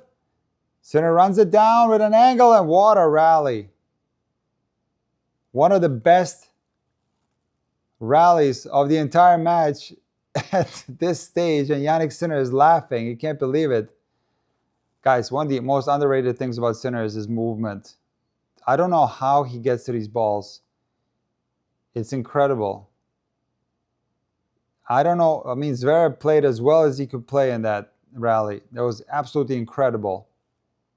Absolutely incredible. And Sinner just playing defense. I don't know. Like, it's hard to say I've seen anything like it before. I mean, of course, Alcaraz maybe, but how he gets to those balls is incredible and able to neutralize them. They look like winners, quite frankly. Big serve from Jannik inside and forehand. Chance to rip down the line, and there's a Wimbledon title for Jannik Sinner, the second one. What a match. Incredible from Jannik. Wow. Second Wimbledon title, the first Grand Slam title in 12 months. He lost to Alcaraz in the US Open final, lost to Djokovic in the Australian Open semis, lost to Juan Manuel Cerundolo at Roland Garros, and here he is, back on top of the tennis world. Not that he went anywhere different than the top, because he basically is winning every single Masters 1000 tournament, so he's #1 in the world by far, dominating the tour, but now back to the Grand Slam glory. And this match has been so interesting. It's incredible, really. It was a very tense match. It was a very tight match. And we gotta give credit to Zverev. He's played incredibly well. He came out here with the correct tactics. We're gonna go through the tactics in a second here. We're going to get into the nitty-gritty of them, so to speak. But that was incredible, man. I mean, I can't believe it. I can't believe it was so close, to be honest with you. But again, credit to Zverev. Don't think Jannik was like poor at any moment in this match. I don't think he played a poor first set at all. He was pretty good. I don't think he was at his best. Why? Because Jannik Sinner at his best is super clutch. And in that first set, Simone, please hang in there, bud. I know it's been like, what has it been, 4 hours? But you got to hang in there, bud, okay? It's almost over. Here, look outside. A clutch Sinner and a top-level Sinner makes that forehand on the break point in the first set, the 4-3. In a neutral position, rather, like somewhere here. And Sinner like shanked that one. And that set could have been 6-3 right there. So from that standpoint, like, and there was another shot in the tiebreak that Jannik shanked in the first set. The first set wasn't clutch from Jannik, but the level of Zverev was unbelievable. Like, I mean, he was hitting the first serve at like 80%, like in the mid 130s on average, and hitting the lines with that first serve. So incredible serving, and also from the baseline, Zverev was ripping the forehand, blasting it. So all the credit goes to Zverev for that first set. Played incredible tennis, and then stayed with Jannik in the second set and made it super, super tight. You know, when you have a second set tiebreak, I mean, that's like, listen, a tiebreak can go both ways. But you know what? There was no break point chances in the entire second set. And in the tiebreak, I felt that Zverev's level dipped a little bit, like his energy level. And Sinner got that second set tiebreak 7-2. Then in the third set, the energy stayed kind of low for Zverev. I felt that was his worst set, the third set. I felt that was Jannik very comfortable in that one. Got the first break of the match at 4-3. Served it out. And then Zverev went off the court after the third set, came back, and the energy was back. I thought Zverev played a good fourth set, but Jannik just was, was clutch, got the break, and served this thing out. So really nothing that Zverev could have done better. I don't think so. I think it was like as good as he can do it. Of course, that little dip in the tiebreak was very unfortunate. but he played way better than I thought he would play. I didn't think that he could maintain this risky style and not make mistakes, because listen, this can backfire. Like blasting the forehand like he has been, this could make, you can make mistakes. And what if you make mistakes on your serve? Like you have one hiccup on your service game and you're losing in straight sets to Sinner. Something that's been happening to Zverev like pretty much every time they played in 2024 and 2025. So, and 2026, right? Not in 2024, but let's say 2025, 2026, every time they play it, it's been like that. It's been like a break and a set and like a win for Yannick. This could have happened today, but it didn't. Zverev was able to maintain this level for 2 sets. And that's what I find very surprising, because I thought that if we see Zverev implement the proper tactics, we're going to see 3 tight sets. And he did implement the right tactics. And we didn't see 3 tight sets because we didn't see clutch Sinner. So clutch Sinner wasn't there in the first set. We didn't see top-level Sinner there. So for that reason, we got 1 tight sets. And then in the third and the fourth, like, Zverev's level dropped. So we got some more of a normal Sinner victory over Zverev in set 3 and 4. But again, credit goes to Zverev for playing these amazing first 2 sets. He played really well. And he got the blueprint for the future, what he got to do against Sinner. And he's got to keep practicing at it, keep working at it. And it's going to be interesting to see. One question that I have is, how does Alcaraz come back from this? And how does he perform? Does he go back to where he left off and starts dominating, going to finals every tournament? Or maybe Zverev now is going to be the two player in the world. Certainly he's going to be that in the rankings. Alcaraz's points are going to fall off. Unless, like I said, unless he comes back and is dominant. But I think he's going to already be 2 after this tournament. So I looked that up right now. Hold on, LTR. Zverev's got to be 2 in the world after this. Alcaraz loses all the final points. Hold on a second. Let me look that up real quick. We'll give you an answer right away. Yeah, it's already over. Zverev is 2 after this. Alcaraz is 3 already. So, will Zverev be 2 for real, though? Will Zverev be able to start beating Alcaraz? So that's a big question. So it's going to be really interesting. We need Alcaraz back, no doubt about it. But it's going to be really interesting now because Zverev is playing the tennis of his life. He made it to 2 consecutive Grand Slam finals. That's incredible. He's now like a career Slam finalist. Every single Slam final he's reached. Let me get into the super chat. Thank you, Rafaji Brown. Thank you for the super chat. Simone, if you could stop doing that noise, that would help, please.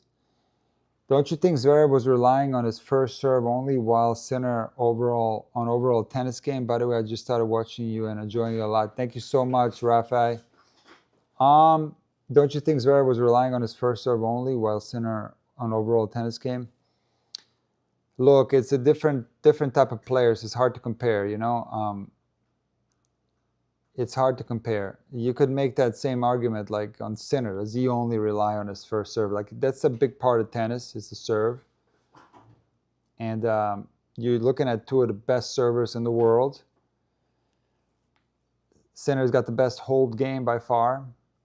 And Zverev, one of the most incredible serves with a combination of speed and percentage of first serves in that's we're pretty much never seen in the game of tennis. Somebody serving that hard and that consistent. So you're looking at 2 of the best servers. And do they rely on it? Well, look, if they're not serving well, they have other tools in their bag. They can go for more percentages and they have a good second serve too, both of them. And they're incredible baseline players. So it's not like it's a situation where it's just what they call a serve bot, where it's serve and nothing else. No, this doesn't apply. This doesn't apply to Zverev. And this doesn't apply to Sinner either. Simone, please stop it. But I appreciate your super chat. I thank you so much. Let's see what else going on in here. You know what, guys? Just like every year, I'm gonna let you do the. I'm gonna let you watch the trophy ceremony. It's Zverev talking right now. I'm gonna get out of here for a sec. I'll be back in about 5 to 10 minutes. If anybody's still left in here, I'll answer some questions. Okay? So I'll be right back.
We're back.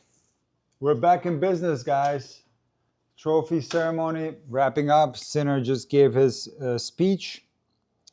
And I really love the way they do it in Wimbledon. It's my favorite in regards to the, post-match interviews and speeches. It's like a really nice feeling the way they do it there rather than being on the podium and all the other tournaments. I prefer the way they do it at Wimbledon.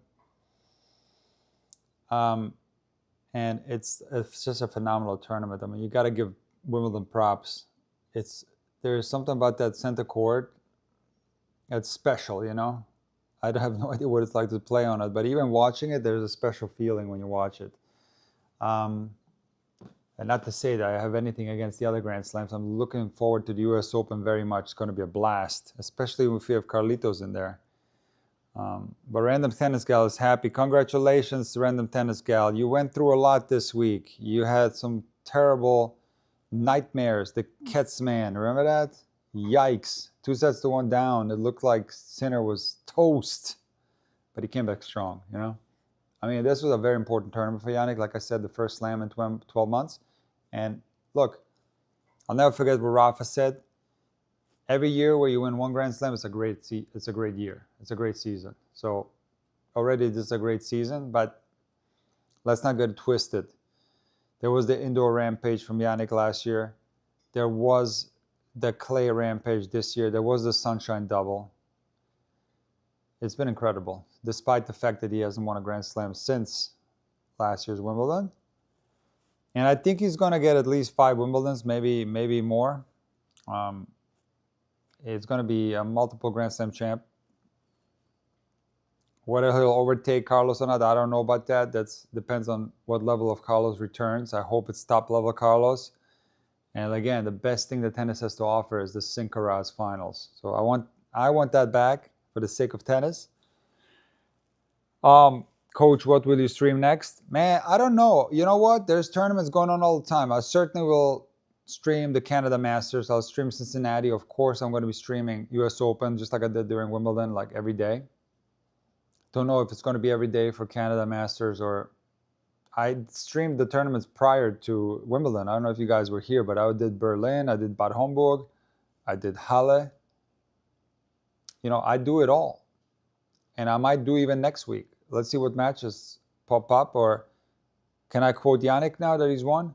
Let's see what's coming. Let's see what's coming next week. Jannik won't be there, but tennis goes on. Tennis never sleeps, guys. Tennis is an amazing game. And I'm going to be right here covering it. And don't forget about my Grand Slam wrap-up live stream on Monday. I do that after every Grand Slam. I've been doing it for a couple of years now. It's a wrap-up live stream tomorrow. It's going to be in the afternoon. I think maybe like I'll probably do it here from the inside. And that really doesn't matter when I do it. So I'll probably do it at 5 p.m. tomorrow. Because I got some stuff going on in the morning, and I got to actually do a little bit of recording tomorrow for something else. So we'll do it 5 p.m. tomorrow, live stream, Eastern time, 5 p.m. Eastern time, live stream is the Wimbledon wrap-up, guys. It's the Wimbledon wrap-up. And it's going to take like maybe a couple hours, 3 hours. We'll be here. It's a Q&A. I'll have a board with topics that I'll go through, some hot topics. And then it's Q&A. You ask me whatever you want, I'll answer it. And we'll hang out, we'll talk. We'll have a nice Gerolsteiner, you know. And we're going to go from there. So